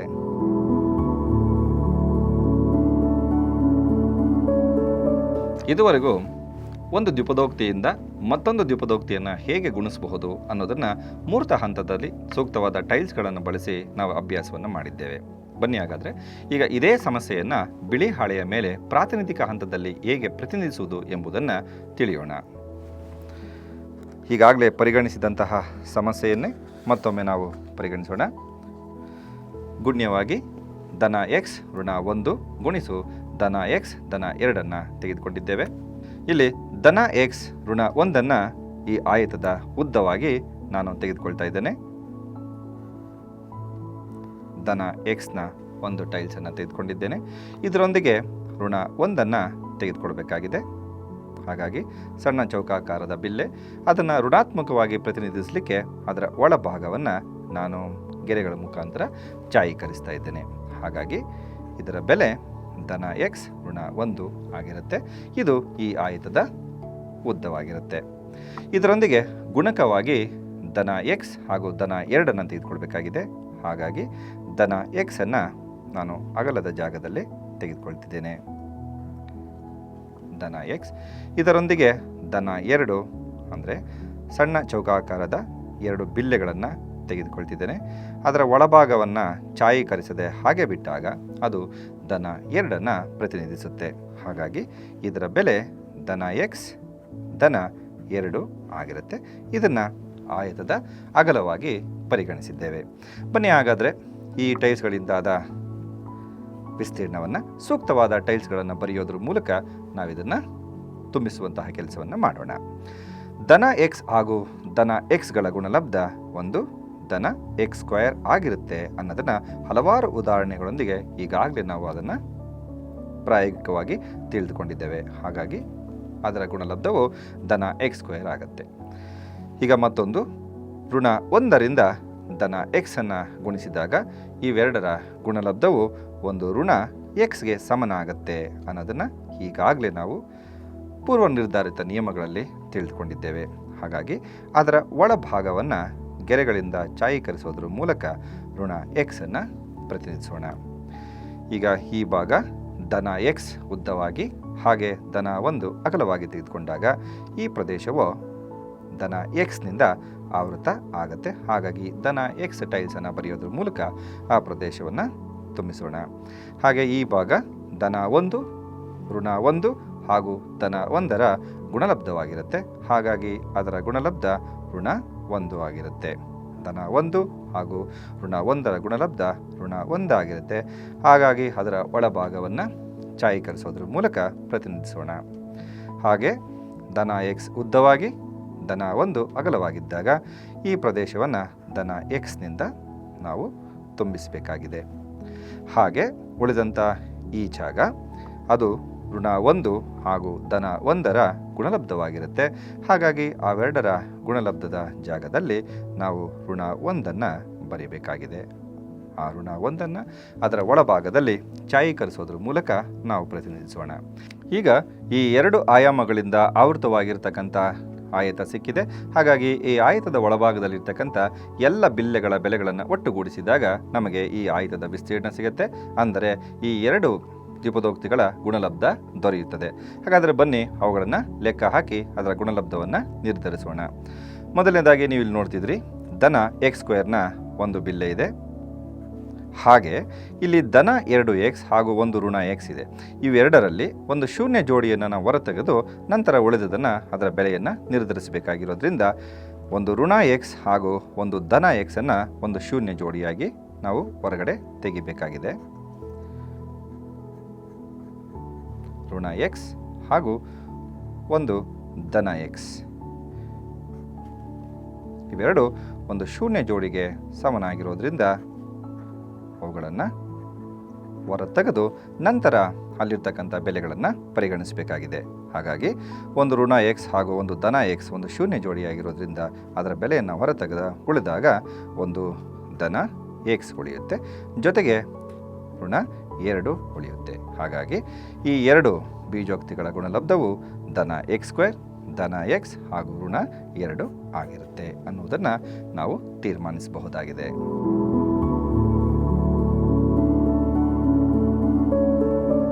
ಬನ್ನಿ ಹಾಗಾದರೆ ಇದೇ ಸಮಸ್ಯೆಯನ್ನು ಅಮೂರ್ತ ಹಂತದಲ್ಲಿ ಹೇಗೆ ಬಿಡಿಸಬಹುದು ಅನ್ನೋದನ್ನು ಈ ಪ್ರಾತಿನಿಧಿಕ ಹಂತದೊಂದಿಗೆ ಹೋಲಿಕೆ ಮಾಡಿಕೊಳ್ಳುತ್ತಾ ನಾವು ಅದನ್ನು ಬಿಡಿಸುವಂತಹ ಕೆಲಸವನ್ನು ಮಾಡೋಣ. ಇಲ್ಲಿ ಗುಣ್ಯವಾಗಿ ಧನ ಎಕ್ಸ್ ಋಣ 1 ಗುಣಿಸು ಧನ ಎಕ್ಸ್ ಧನ 2 ಗುಣಕವಾಗಿ ತೆಗೆದುಕೊಂಡಿದ್ದೇವೆ. ಇಲ್ಲಿ ನಾವು ನೋಡಿದಂತೆ ಮೊದಲನೇ ದ್ವಿಪದೋಕ್ತಿಯ ಮೊದಲನೇ ಪದದಿಂದ ಎರಡನೇ ದ್ವಿಪದೋಕ್ತಿಯನ್ನು ಒಟ್ಟಾರೆಯಾಗಿ ಗುಣಿಸಬೇಕಾಗಿದೆ. ಹಾಗಾಗಿ ಮೊದಲನೇ ದ್ವಿಪದೋಕ್ತಿಯ ಮೊದಲನೇ ಪದ ಎಕ್ಸ್ನಿಂದ ಎರಡನೇ ದ್ವಿಪದೋಕ್ತಿಯಾಗಿರ್ತಕ್ಕಂಥ ಧನ ಎಕ್ಸ್ ಧನ 2 ಒಂದು ಬಾರಿ ಪೂರ್ಣವಾಗಿ ಗುಣಿಸಬೇಕಾಗಿದೆ. ಹಾಗೂ ಮೊದಲನೇ ದ್ವಿಪದೋಕ್ತಿಯ ಎರಡನೇ ಪದ ಋಣ 1ರಿಂದ ಎರಡನೇ ದ್ವಿಪದೋಕ್ತಿಯಾಗಿರ್ತಕ್ಕಂತಹ ಧನ ಎಕ್ಸ್ ಧನ 2 ಗುಣಿಸಬೇಕಾಗಿದೆ. ಈಗ ಅವುಗಳ ಗುಣಲಬ್ಧವನ್ನು ಒಮ್ಮೆ ಬರೆಯೋಣ. ಧನ ಎಕ್ಸ್ ಗುಣಿಸು ಧನ ಎಕ್ಸ್ ಅಂತಂದಾಗ ಅವುಗಳ ಬೆಲೆ ಧನ ಎಕ್ಸ್ ಸ್ಕ್ವೇರ್ ಆಗುತ್ತೆ. ಹಾಗೆ ಧನ ಎಕ್ಸ್ ಗುಣಿಸು ಧನ 2 ಅಂತಂದಾಗ ಧನ 2 ಎಕ್ಸ್ ಆಗೋದನ್ನು ನೀವಿಲ್ಲಿ ನೋಡ್ತಿದ್ದೀರಿ. ಈಗ ಋಣ 1ರಿಂದ ಅಂದರೆ ಮೊದಲನೇ ದ್ವಿಪದೋಕ್ತಿಯ ಎರಡನೇ ಪದವಾಗಿರ್ತಕ್ಕಂಥ ಋಣ 1ರಿಂದ ಎರಡನೇ ದ್ವಿಪದೋಕ್ತಿಯನ್ನು ಅದರ ಒಂದೊಂದೇ ಪದವನ್ನು ಗುಣಿಸೋಣ. ಋಣ 1 ಗುಣಿಸು ಧನ ಎಕ್ಸ್ ಅಂತಂದಾಗ ನಾವಿಲ್ಲಿ ನೋಡಿದಂತಹ ಅದರ ಬೆಲೆ ಋಣ ಎಕ್ಸ್ ಆಗಿರುತ್ತೆ. ಹಾಗೆ ಋಣ 1 ಗುಣಿಸು ಧನ 2 ಆದಾಗ ಅದರ ಬೆಲೆ ಋಣ 2 ಆಗಿರೋದನ್ನು ನಾವಿಲ್ಲಿ ನೋಡ್ತಿದ್ದೇವೆ. ಈಗ ಇವುಗಳನ್ನು ಸುಲಭೀಕರಿಸಿದಾಗ ಧನ x² ಹಾಗೇ ಇರುತ್ತೆ. ಇಲ್ಲಿ ನಾವು ನೋಡಿದಂತೆ ಒಂದು ಋಣ x ಹಾಗೂ ಒಂದು ಧನ xನ್ನು ಶೂನ್ಯ ಜೋಡಿಯಾಗಿ ಹೊರತೆಗೆದಿದ್ದೇವೆ ಅಂತಂದರೆ ಅದನ್ನು ಕಳೆದಿದ್ದೇವೆ ಅನ್ನೋದರ ಅರ್ಥ ಆಗುತ್ತೆ. ಹಾಗಾಗಿ ಧನ 2x ಹಾಗೂ ಋಣ xರ ಮೊತ್ತ ಅಂತಂದಾಗ ಧನ 2xನಲ್ಲಿ ಒಂದು ಋಣ xನ್ನು ಕಳೆದಾಗ ನಮಗೆ ಉಳಿಯುವಂಥದ್ದು ಧನ x ಆಗುತ್ತೆ. ಹಾಗೆ ಇನ್ನು ಉಳಿದಂತೆ ಋಣ 2 ಹಾಗೆಯೇ ಉಳಿದುಕೊಳ್ಳುತ್ತೆ. ಇದು ಈ 2 ದ್ವಿಪದೋಕ್ತಿಗಳ ಗುಣಲಬ್ಧವಾಗಿರುತ್ತೆ. ಈ ರೀತಿಯಾಗಿ ನಾವು ಅಮೂರ್ತ ಹಂತದಲ್ಲಿ ಲೆಕ್ಕಗಳನ್ನು ಮಕ್ಕಳಿಗೆ ಅಭ್ಯಾಸ ಮಾಡಿಸಬಹುದಾಗಿದೆ. ಸ್ನೇಹಿತರೆ, ಇದುವರೆಗೂ ಅನೇಕ ಉದಾಹರಣೆಗಳನ್ನು ತೆಗೆದುಕೊಂಡು ಬೀಜೋಕ್ತಿಗಳ ಗುಣಾಕಾರವನ್ನು ಮೂರ್ತ ರೂಪದಲ್ಲಿ, ಪ್ರಾತಿನಿಧಿಕ ಹಂತದಲ್ಲಿ ಹಾಗೂ ಅಮೂರ್ತ ಹಂತದಲ್ಲಿ ಯಾವ ರೀತಿ ಅಭ್ಯಾಸ ಮಾಡಿಸಬಹುದು ಅನ್ನೋದನ್ನು ಚರ್ಚೆ ಮಾಡಿದ್ದೇವೆ. ಬನ್ನಿ ಹಾಗಾದರೆ ಈ ಕಲಿತಂತಹ ಜ್ಞಾನವನ್ನು, ಈ ಪರಿಕಲ್ಪನೆಯನ್ನು ನಿತ್ಯ ಜೀವನದಲ್ಲಿ ಎಲ್ಲಿ ಅಳವಡಿಸಿಕೊಳ್ಳಬಹುದು ಅಥವಾ ಈ ಕಲಿಕಾಂಶವನ್ನು ಹೇಗೆ ವಿಸ್ತರಣೆ ಮಾಡಿಕೊಳ್ಬೋದು ಅನ್ನೋದನ್ನು ನೋಡೋಣ.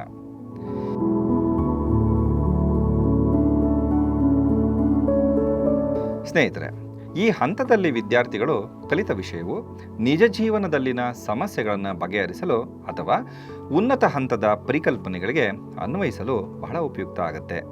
ಇದಕ್ಕೆ ಸಂಬಂಧಿಸಿದಂತಹ ಕೆಲವು ಉದಾಹರಣೆಗಳನ್ನು ನಾವಿಲ್ಲಿ ನೋಡಬಹುದು. ಮೊದಲನೇದಾಗಿ, ನಿಜ ಜೀವನದ 2 ಆಯಾಮದ ಮತ್ತು 3 ಆಯಾಮದ ಆಕೃತಿಗಳ ವಿಸ್ತೀರ್ಣವನ್ನು ಕಂಡುಹಿಡಿಯಲು ನಾವು ಈ ನಿಯಮವನ್ನು ಅಥವಾ ಈ ಬೀಜೋಕ್ತಿಗಳ ಗುಣಾಕಾರದ ವಿಧಾನವನ್ನು ಬಳಸಬಹುದಾಗಿದೆ. ಹಾಗೆ 2 ಆಯಾಮದ ಆಕೃತಿಗಳು ಹಾಗೂ 3 ಆಯಾಮದ ಘನಾಕೃತಿಗಳು, ಅವುಗಳ ವಿಸ್ತೀರ್ಣ ಹಾಗೂ ಹೊರಮೈ ವಿಸ್ತೀರ್ಣ ಮತ್ತು ಘನಫಲವನ್ನು ಕೂಡ ಲೆಕ್ಕ ಹಾಕೋದಕ್ಕೂ ಕೂಡ ನಾವು ಈ ವಿಧಾನವನ್ನು ಬಳಸಬಹುದಾಗಿದೆ.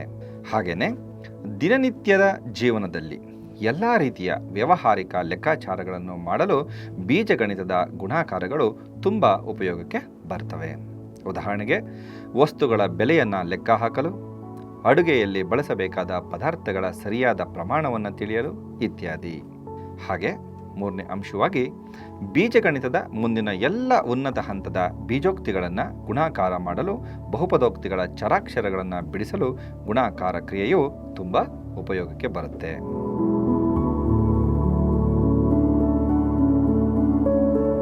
ಈ ಒಂದು ಪರಿಕಲ್ಪನೆ ಮಕ್ಕಳಲ್ಲಿ ಯಾವ ಮಟ್ಟಕ್ಕೆ ತಲುಪಿದೆ ಅಥವಾ ಕಲಿಕೆಯಾಗಿದೆ ಅನ್ನೋದನ್ನು ಮೌಲ್ಯಮಾಪನದ ಮೂಲಕ ಹೇಗೆ ತಿಳಿಯೋದು ಅನ್ನೋದನ್ನು ನೋಡೋಣ. ಮೌಲ್ಯಮಾಪನವನ್ನು ಸಾಮಾನ್ಯವಾಗಿ ಪ್ರಶ್ನೆಗಳ ಮೂಲಕ ಕೂಡ ನಾವು ಪರೀಕ್ಷಿಸಬಹುದಾಗಿದೆ. ಕೆಲವೊಂದು ಉದಾಹರಣೆಗಳನ್ನು ನಾವಿಲ್ಲಿ ಪರಿಗಣಿಸಿದ್ದೇ ಆದರೆ, ರಾಕೇಶ್ ಪ್ರತಿದಿನಕ್ಕೆ 14Z ಧನ 21 ಹಣವನ್ನು ಖರ್ಚು ಮಾಡುತ್ತಿದ್ದಾನೆ ಅಂತ ನಾವು ತೆಗೆದುಕೊಂಡಾಗ, ಹಾಗಾದರೆ ಅವನು ತಿಂಗಳಿಗೆ ಖರ್ಚು ಮಾಡುವ ಒಟ್ಟು ಹಣ ಎಷ್ಟು ಎನ್ನುವುದನ್ನು ಗುಣಾಕಾರ ನಿಯಮವನ್ನು ಅನ್ವಯಿಸಿ ಸಮಸ್ಯೆಗೆ ಪರಿಹಾರವನ್ನು ಕಂಡುಹಿಡಿಯಬಹುದಾಗಿದೆ. ಹಾಗೆ ವಾಕ್ಯರೂಪದ ಸಮಸ್ಯೆಗಳನ್ನು ಕೂಡ ಕೊಡಬಹುದಾಗಿದೆ. Z ಶಾರ್ಕ್ಗಳು 5 ಗುಂಪುಗಳಿವೆ. ಹಾಗಾದರೆ ಒಟ್ಟು ಶಾರ್ಕ್ಗಳ ಸಂಖ್ಯೆಯನ್ನು ಕಂಡುಹಿಡಿಯಿರಿ ಅಂತಂದಾಗ ಇಲ್ಲೂ ಸಹ ಬೀಜೋಕ್ತಿಗಳ ಗುಣಾಕಾರವನ್ನೇ ಮಕ್ಕಳು ಮಾಡಬೇಕಾಗತ್ತೆ.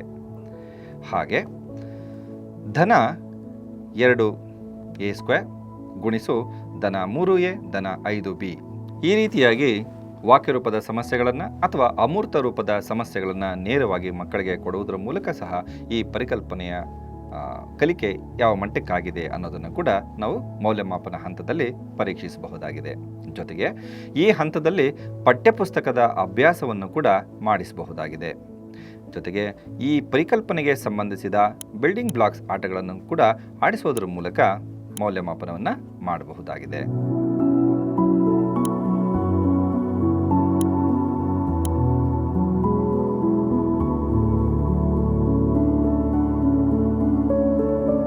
ಈ ಬೀಜೋಕ್ತಿಗಳ ಗುಣಾಕಾರಕ್ಕೆ ಸಂಬಂಧಪಟ್ಟ ಹಾಗೆ ಮಕ್ಕಳು ಯಾವೆಲ್ಲ ತಪ್ಪು ಪರಿಕಲ್ಪನೆಗಳನ್ನು ಹೊಂದಿರ್ತಾರೆ ಅನ್ನೋದನ್ನು ನಾವೀಗ ಚರ್ಚೆ ಮಾಡೋಣ. ಸ್ನೇಹಿತರೆ, ಈ ಪರಿಕಲ್ಪನೆಗೆ ಸಂಬಂಧಿಸಿದಂತೆ ವಿದ್ಯಾರ್ಥಿಗಳು ಕೆಲವು ತಪ್ಪುಗಳನ್ನು ಮಾಡುವ ಸಾಧ್ಯತೆ ಇರುತ್ತೆ. ತಪ್ಪು ಪರಿಕಲ್ಪನೆಗಳನ್ನು ಗುರುತಿಸಿ ಪ್ರಾರಂಭದಲ್ಲಿಯೇ ಸರಿಪಡಿಸಿದರೆ ಮುಂದಿನ ಗೊಂದಲಗಳನ್ನು ಕಡಿಮೆ ಮಾಡಬಹುದು. ಹಾಗಾದರೆ ಯಾವೆಲ್ಲ ತಪ್ಪುಗಳು ಇವೆ ಅನ್ನೋದನ್ನು ಒಮ್ಮೆ ನಾವು ನೋಡೋಣ. ಮೊದಲಿಗೆ, ಬೀಜೋಕ್ತಿಗಳ ಗುಣಾಕಾರವನ್ನು ಮಾಡುವಾಗ ಏಕಪದೋಕ್ತಿ, ದ್ವಿಪದೋಕ್ತಿ ಅಥವಾ ತ್ರಿಪದೋಕ್ತಿಗಳನ್ನು ಗುರುತಿಸುವುದು ತುಂಬ ಮುಖ್ಯ ಆಗುತ್ತೆ. ಗುಣಾಕಾರದಲ್ಲಿ ಮೊದಲಿಗೆ ಏಕಪದದಿಂದ ಗುಣಾಕಾರವನ್ನು ಮಾಡಬೇಕಾಗಿರುವುದರಿಂದ ಸಂಖ್ಯೆಗಳ ಗುಣಾಕಾರದಲ್ಲಿ ತಿಳಿದಿರುವ ಹಾಗೆ ನಾವು ಮೊದಲಿಗೆ ಬಿಡಿ ಸ್ಥಾನದ ಸಂಖ್ಯೆಗಳಿಂದ ಹೇಗೆ ಗುಣ್ಯ ಹಾಗೂ ಗುಣಕಗಳನ್ನು ಗುರುತಿಸಿ ಗುಣ್ಯದಿಂದ ಗುಣಕಗಳನ್ನು ಗುಣಾಕಾರ ಮಾಡುತ್ತೇವೆಯೋ ಹಾಗೆ ಗುಣಕದಿಂದ ಗುಣ್ಯವನ್ನೂ ಸಹ ಗುಣಾಕಾರ ಮಾಡಬಹುದಾಗಿದೆ. ಹಾಗೆಯೇ ಮೊದಲಿಗೆ ಏಕಪದದಿಂದ ಏಕಪದವನ್ನು, ದ್ವಿಪದದಿಂದ ದ್ವಿಪದವನ್ನು ಗುಣಾಕಾರ ಮಾಡಬೇಕಾಗತ್ತೆ ಎನ್ನುವುದನ್ನು ತರಗತಿಗಳಲ್ಲಿ ಮಕ್ಕಳಿಗೆ ಒತ್ತಿ ಹೇಳಬೇಕಾಗತ್ತೆ. ಹಾಗೂ ಮಕ್ಕಳಿಗೆ ಸರಳವಾದಂತಹ ಏಕಪದ ಮತ್ತು ಏಕಪದ ಗುಣಾಕಾರ, ಏಕಪದ ಮತ್ತು ದ್ವಿಪದ ಗುಣಾಕಾರವನ್ನು ಮೂರ್ತ ಹಂತದಲ್ಲಿ ಪರಿಚಯಿಸಿ ಹೆಚ್ಚಿನ ಉದಾಹರಣೆಗಳನ್ನು ಅಮೂರ್ತದಲ್ಲಿ ಅಭ್ಯಸಿಸುವುದು ತುಂಬ ಮುಖ್ಯ ಆಗುತ್ತೆ. ಹಾಗೆ ವಿಸ್ತೀರ್ಣ ವಿಧಾನದಲ್ಲಿ ಗುಣಾಕಾರವನ್ನು ಬೀಜ ಪದಗಳನ್ನು ಉಪಯೋಗಿಸಿ ಪರಿಚಯಿಸುವಾಗ ವಿಸ್ತೀರ್ಣ ವಿಧಾನದಲ್ಲಿ ಋಣಾತ್ಮಕ ಬೀಜೋಕ್ತಿಗಳನ್ನು ಭರ್ತಿ ಮಾಡುವುದು ಕೇವಲ ಮೂರ್ತ ವಿಧಾನದಲ್ಲಿ ಪ್ರತಿನಿಧಿಸಲು ಮಾತ್ರ. ವಾಸ್ತವವಾಗಿ ಋಣಾತ್ಮಕ ಅಳತೆ ಎಂಬುದು ಇಲ್ಲ. ಕೇವಲ ವಿಸ್ತೀರ್ಣ ವಿಧಾನದಲ್ಲಿ ಗುಣಲಬ್ಧವನ್ನು ಕಂಡುಹಿಡಿಯಲು ಬೇಕಾಗಿರುವ ಜಾಗವನ್ನು ಭರ್ತಿ ಮಾಡಲು ಮಾತ್ರ ಋಣಾತ್ಮಕ ಟೈಲ್ಸ್ಗಳನ್ನು ಪ್ರಾತಿನಿಧಿಕವಾಗಿ ಜೋಡಿಸುತ್ತೇವೆ ಎಂಬುದನ್ನು ಶಿಕ್ಷಕರು ವಿದ್ಯಾರ್ಥಿಗಳಿಗೆ ಮನದಟ್ಟು ಮಾಡಿಸಬೇಕಾಗತ್ತೆ. ಇದು ಬಹಳ ಅತ್ಯಗತ್ಯವೂ ಸಹ ಆಗಿರುತ್ತೆ. ನಾವಿಲ್ಲಿ ಗಮನಿಸಬೇಕಾದ ಒಂದು ಅಂಶ ಅಂದರೆ ಈ ಎಕ್ಸ್ ಬೆಲೆಯು ಈ ಉದ್ದವು ಈ 3 ಸ್ಥಿರಾಂಕ ಬೆಲೆಯ ಚೌಕಾಕಾರದ ಬಿಲ್ಲೆಗಳಿಗೆ ಸಮನಾಗಿರುವುದಿಲ್ಲ ಅನ್ನೋದನ್ನು ನಾವೊಮ್ಮೆ ನೋಡಬೇಕಾಗತ್ತೆ. ಜೊತೆಗೆ ಇದನ್ನು ಮಕ್ಕಳಿಂದಲೂ ಕೂಡ ಪ್ರಮಾಣೀಕರಿಸಬೇಕಾಗತ್ತೆ. ನೀವಿಲ್ಲಿ ನೋಡ್ತಿದ್ದೀರಿ, ಈ ಎಕ್ಸ್ನ ಆಯಾಮದ ಬೆಲೆಯು ಸ್ಥಿರಾಂಕ 3ಕ್ಕೆ ಸಮನಾಗಿಲ್ಲ ಅನ್ನೋದನ್ನು ನಾವು ಮಕ್ಕಳಿಗೆ ಪರಿಚಯಿಸಬೇಕಾಗಿದೆ. ಹಾಗೆ ಬೀಜೋಕ್ತಿಗಳ ಗುಣಾಕಾರವನ್ನು ಮಾಡುವಾಗ ಋಣಾತ್ಮಕ ಪದಗಳ ಜೊತೆ ಋಣಾತ್ಮಕ ಚಿಹ್ನೆ ಬಂದರೆ ಚಿಹ್ನೆಯನ್ನು ಅನ್ವಯ ಮಾಡುವುದರಲ್ಲಿ ಸ್ವಲ್ಪ ಜಾಗರೂಕತೆಯಿಂದ ಇರುವುದು ಒಳ್ಳೆಯದು. ಅದಕ್ಕೆ ಹೆಚ್ಚಿನ ಅಭ್ಯಾಸವನ್ನು ಶಿಕ್ಷಕರು ತರಗತಿಯಲ್ಲಿ ಮಾಡಿಸುವುದು ಕೂಡ ಉತ್ತಮವಾಗುತ್ತೆ. ಹಾಗೆ ಒಂದು ಅಂಶವನ್ನು ನೆನಪಿನಲ್ಲಿಡಬೇಕಾಗತ್ತೆ. ವಿದ್ಯಾರ್ಥಿಗಳು ಈ ನಿಯಮವನ್ನು ತಿಳಿದಿರುವುದು ಸಹ ಅಗತ್ಯವಾಗಿದೆ.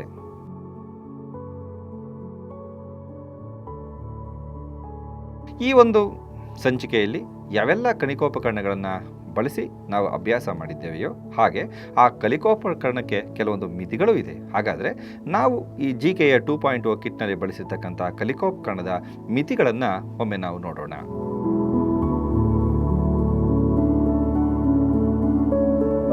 ಕಲಿಕೋಪಕರಣಗಳನ್ನು ಕೇವಲ ಪರಿಕಲ್ಪನೆಯನ್ನು ಮಕ್ಕಳಿಗೆ ರಚನಾತ್ಮಕವಾಗಿ ಕಟ್ಟಿಕೊಳ್ಳಲು ಹಾಗೂ ಪರಿಕಲ್ಪನೆಯ ಮೂಲಭೂತ ಅರ್ಥವನ್ನು ಅರ್ಥ ಮಾಡಿಸಿಕೊಳ್ಳಲು ಬಳಸುವುದಕ್ಕಷ್ಟೇ ಸೂಕ್ತ ಅನ್ನೋದನ್ನು ನಾವು ನೆನಪಿನಲ್ಲಿಡಬೇಕಾಗತ್ತೆ. ಹಾಗೆ GKA 2.0ನ ಬೀಜಗಣಿತದ ಟೈಲ್ಸ್ಗಳಲ್ಲಿ 2ಕ್ಕಿಂತ ಹೆಚ್ಚು ಚರಾಕ್ಷರಗಳನ್ನು ಪ್ರತಿನಿಧಿಸಲು ಸಾಧ್ಯವಾಗೋದಿಲ್ಲ ಅನ್ನೋದನ್ನು ಕೂಡ ನೆನಪಿನಲ್ಲಿ ಇಡಬೇಕಾಗತ್ತೆ. GKA 2.0ನ ಬೀಜಗಣಿತದ ಟೈಲ್ಸ್ಗಳಲ್ಲಿ 2 ಬಣ್ಣದ ಹಾಗೂ 3 ವಿವಿಧ ಆಕಾರದ ಟೈಲ್ಸ್ಗಳಿದ್ದು ಕೇವಲ 2 ಚರಾಕ್ಷರಗಳನ್ನು ಅಂದರೆ ಅದರ ವರ್ಗವಾಗಿ ಮಾತ್ರ ನಿರೂಪಿಸಲು ಸಾಧ್ಯ ಅನ್ನೋದನ್ನು ನೆನಪಿಟ್ಕೋಬೇಕು. ಇನ್ನೊಂದು ಬಣ್ಣವು ಅದರ ವಿಲೋಮವಾಗಿರುತ್ತೆ ಅನ್ನೋದನ್ನು ಈಗಾಗಲೇ ನಾವು ಅನೇಕ ಉದಾಹರಣೆಗಳೊಂದಿಗೆ ಚರ್ಚಿಸಿರೋದನ್ನು ನೀವು ಗಮನದಲ್ಲಿ ಇಡಬೇಕಾಗತ್ತೆ. ಅಲ್ಲದೆ 2 ಬೀಜ ಪದಗಳ ಗುಣಾಕಾರದಲ್ಲಿ ಗರಿಷ್ಠ 2 ಘಾತಾಂಕದ ಗುಣಲಬ್ಧವಿರುವ ಬೀಜ ಪದಗಳನ್ನು ಮಾತ್ರ ಗುಣಾಕಾರ ಮಾಡಲು ಸಾಧ್ಯ ಆಗುತ್ತೆ. ಏಕಪದದಲ್ಲಿ ಒಂದೇ ಘಾತಾಂಕ ಬೀಜ ಪದವಿದ್ದು ಅದು ಗುಣ್ಯವಾದರೆ, ಉದಾಹರಣೆ ಧನ x ಧನ 1 ಗುಣಕದಲ್ಲಿ 2 ಘಾತಾಂಕವಿರುವ ದ್ವಿಪದವನ್ನು ಅಂದರೆ ಧನ x² ಧನ 2 ತೆಗೆದುಕೊಂಡರೆ ಅವುಗಳ ಗುಣಲಬ್ಧವು x³ ಆಗುತ್ತದೆ. ಅದನ್ನು ವಿಸ್ತೀರ್ಣ ವಿಧಾನದಲ್ಲಿ ಜೋಡಿಸಲು ನಮ್ಮಲ್ಲಿ ಅಗತ್ಯವಾದ ಬೀಜಗಣಿತದ ಟೈಲ್ಸನ್ನು ತೋರಿಸಲು ಸಾಧ್ಯವಾಗೋದಿಲ್ಲ. ಕಾರಣ x⁻3 ಎಂಬುದನ್ನು 3 ಆಯಾಮವನ್ನು ಹೊಂದಿದ್ದು ಅದನ್ನು GKA 2.0 ಬೀಜಗಣಿತದ ಟೈಲ್ಸ್ಗಳಲ್ಲಿ ತೋರಿಸೋದಕ್ಕೆ ಸಾಧ್ಯ ಆಗೋದಿಲ್ಲ. ಹಾಗಾಗಿ ಉದಾಹರಣೆಗಳನ್ನು ಕೇವಲ 2 ಆಯಾಮದಿಂದ ಏರ್ಪಡುವ ವಿಸ್ತೀರ್ಣವನ್ನು ಮಾತ್ರ ಭರ್ತಿ ಮಾಡಲು ಸಾಧ್ಯ ಅನ್ನೋದನ್ನು ನೆನಪಿನಲ್ಲಿ ಇಡಬೇಕಾಗುತ್ತೆ. GKA 2.0 ಬೀಜಗಣಿತದ ಟೈಲ್ಸ್ಗಳಲ್ಲಿ ಆಯತಾಕಾರದ ಟೈಲ್ಸ್ಗಳನ್ನು ಯಾವುದೇ ಚರಾಕ್ಷರವಾಗಿಯೂ ದೊಡ್ಡ ಚೌಕಾಕಾರದ ಟೈಲ್ಸನ್ನು ಅದೇ ಚೌಕಾಕಾರದ ವರ್ಗವಾಗಿಯೂ ಮತ್ತು ಚಿಕ್ಕ ಚೌಕವನ್ನು ಸ್ಥಿರಾಂಕವಾಗಿಯೂ ಬಳಸಬಹುದಾಗಿದೆ. ಇದನ್ನು ಈಗಾಗಲೇ ನಾವು ಉದಾಹರಣೆಯೊಂದಿಗೆ ತಿಳಿದುಕೊಂಡಿದ್ದೇವೆ. ಬಹುಪದೋಕ್ತಿಗಳ ಗುಣಾಕಾರವನ್ನು ಮಕ್ಕಳಿಗೆ ಅರ್ಥೈಸಲು ತಿಳಿಸಲು ಅಮೂರ್ತ ಉದಾಹರಣೆಗಳನ್ನು ಹೆಚ್ಚು ನೀಡುವಂಥದ್ದು ಈ ಹಂತದಲ್ಲಿ ಉತ್ತಮ ಅನಿಸ್ಕೊಳ್ಳುತ್ತೆ. ಹಾಗೆ ವಿಜಾತಿ ಬೀಜ ಪದಗಳನ್ನು ಗುಣಾಕಾರ ಮಾಡಲು ನಮಗೆ 2 ಚರಾಕ್ಷರಗಳ ಅವಶ್ಯಕತೆ ಇರೋದರಿಂದ GKA 2.0 ಬೀಜಗಣಿತ ಟೈಲ್ಸ್ಗಳನ್ನು ಬಳಸಿ ವಿಜಾತಿ ಬೀಜ ಪದಗಳ ಗುಣಾಕಾರವನ್ನು ಮೂರ್ತ ವಿಧಾನದಲ್ಲಿ ಮಾಡಲು ಸಾಧ್ಯ ಆಗೋದಿಲ್ಲ. ಅದನ್ನು ನಾವು ಕೇವಲ 1 x ಹಾಗೂ x² ಅನ್ನು ಮಾತ್ರ ಬಳಸ್ತೇವೆ. ಉದಾಹರಣೆಗೆ ಧನ x² ಧನ a ಗುಣಿಸು ಧನ x² ಧನ b ನಂತಹ ಗುಣಾಕಾರವನ್ನು GKA 2.0 ಬೀಜಗಣಿತದ ಟೈಲ್ಸ್ಗಳನ್ನು ಬಳಸಿ ಮೂರ್ತ ವಿಧಾನದಲ್ಲಿ ಗುಣಾಕಾರವನ್ನು ಮಾಡಲು ಸಾಧ್ಯ ಆಗೋದಿಲ್ಲ. ಹಾಗಾಗಿ ವಿಜಾತಿ ಬೀಜ ಪದಗಳನ್ನು ಒಳಗೊಂಡ ಗುಣಾಕಾರವನ್ನು ಅಮೂರ್ತ ವಿಧಾನದಲ್ಲಿ ಹೆಚ್ಚಿನ ಉದಾಹರಣೆಗಳನ್ನು ನೀಡಿ ಸಮಸ್ಯೆಗಳನ್ನು ಬಿಡಿಸೋದು ಸೂಕ್ತವೆನಿಸುತ್ತೆ. ಹಾಗೆ DIY ಕಲಿಕೋಪಕರಣಗಳನ್ನು ಬಳಸುವಾಗಲೂ ಸಹ ಅದರ ಆಕಾರ ಮತ್ತು ಅಳತೆಗಳ ಬಗ್ಗೆ ಗಮನ ಕೊಡುವುದು ಬಹಳ ಮುಖ್ಯ. ಇಲ್ಲವಾದರೆ ಮಕ್ಕಳು ಪರಿಕಲ್ಪನೆಯನ್ನೇ ತಪ್ಪಾಗಿ ಅರ್ಥ ಮಾಡಿಕೊಳ್ಳುವಂತಹ ಸಾಧ್ಯತೆ ಹೆಚ್ಚಾಗಿರುತ್ತೆ. ಹಾಗಾದರೆ ಇದಕ್ಕೆ ಪರಿಹಾರ ಏನು ಅಂತ ಯೋಚನೆ ಮಾಡಿದ್ದೆ ಆದರೆ ವಿವಿಧ ಬಣ್ಣದ ಹಾಗೂ ವಿವಿಧ ಆಕಾರದ ಟೈಲ್ಸ್ಗಳನ್ನು ಬಹುಪದೋಕ್ತಿಯನ್ನು ಪ್ರತಿನಿಧಿಸಲು ಬಳಸಬಹುದಾಗಿದೆ. ಈ ಎಲ್ಲ ಅಂಶಗಳನ್ನು ನೀವು ಮನಸ್ಸಿನಲ್ಲಿಟ್ಟು ಬೀಜೋಕ್ತಿಗಳ ಗುಣಾಕಾರವನ್ನು ಮಕ್ಕಳಿಗೆ ಅನುಕೂಲಿಸುವಂತೆ ಮಾಡಬೇಕಾಗತ್ತೆ.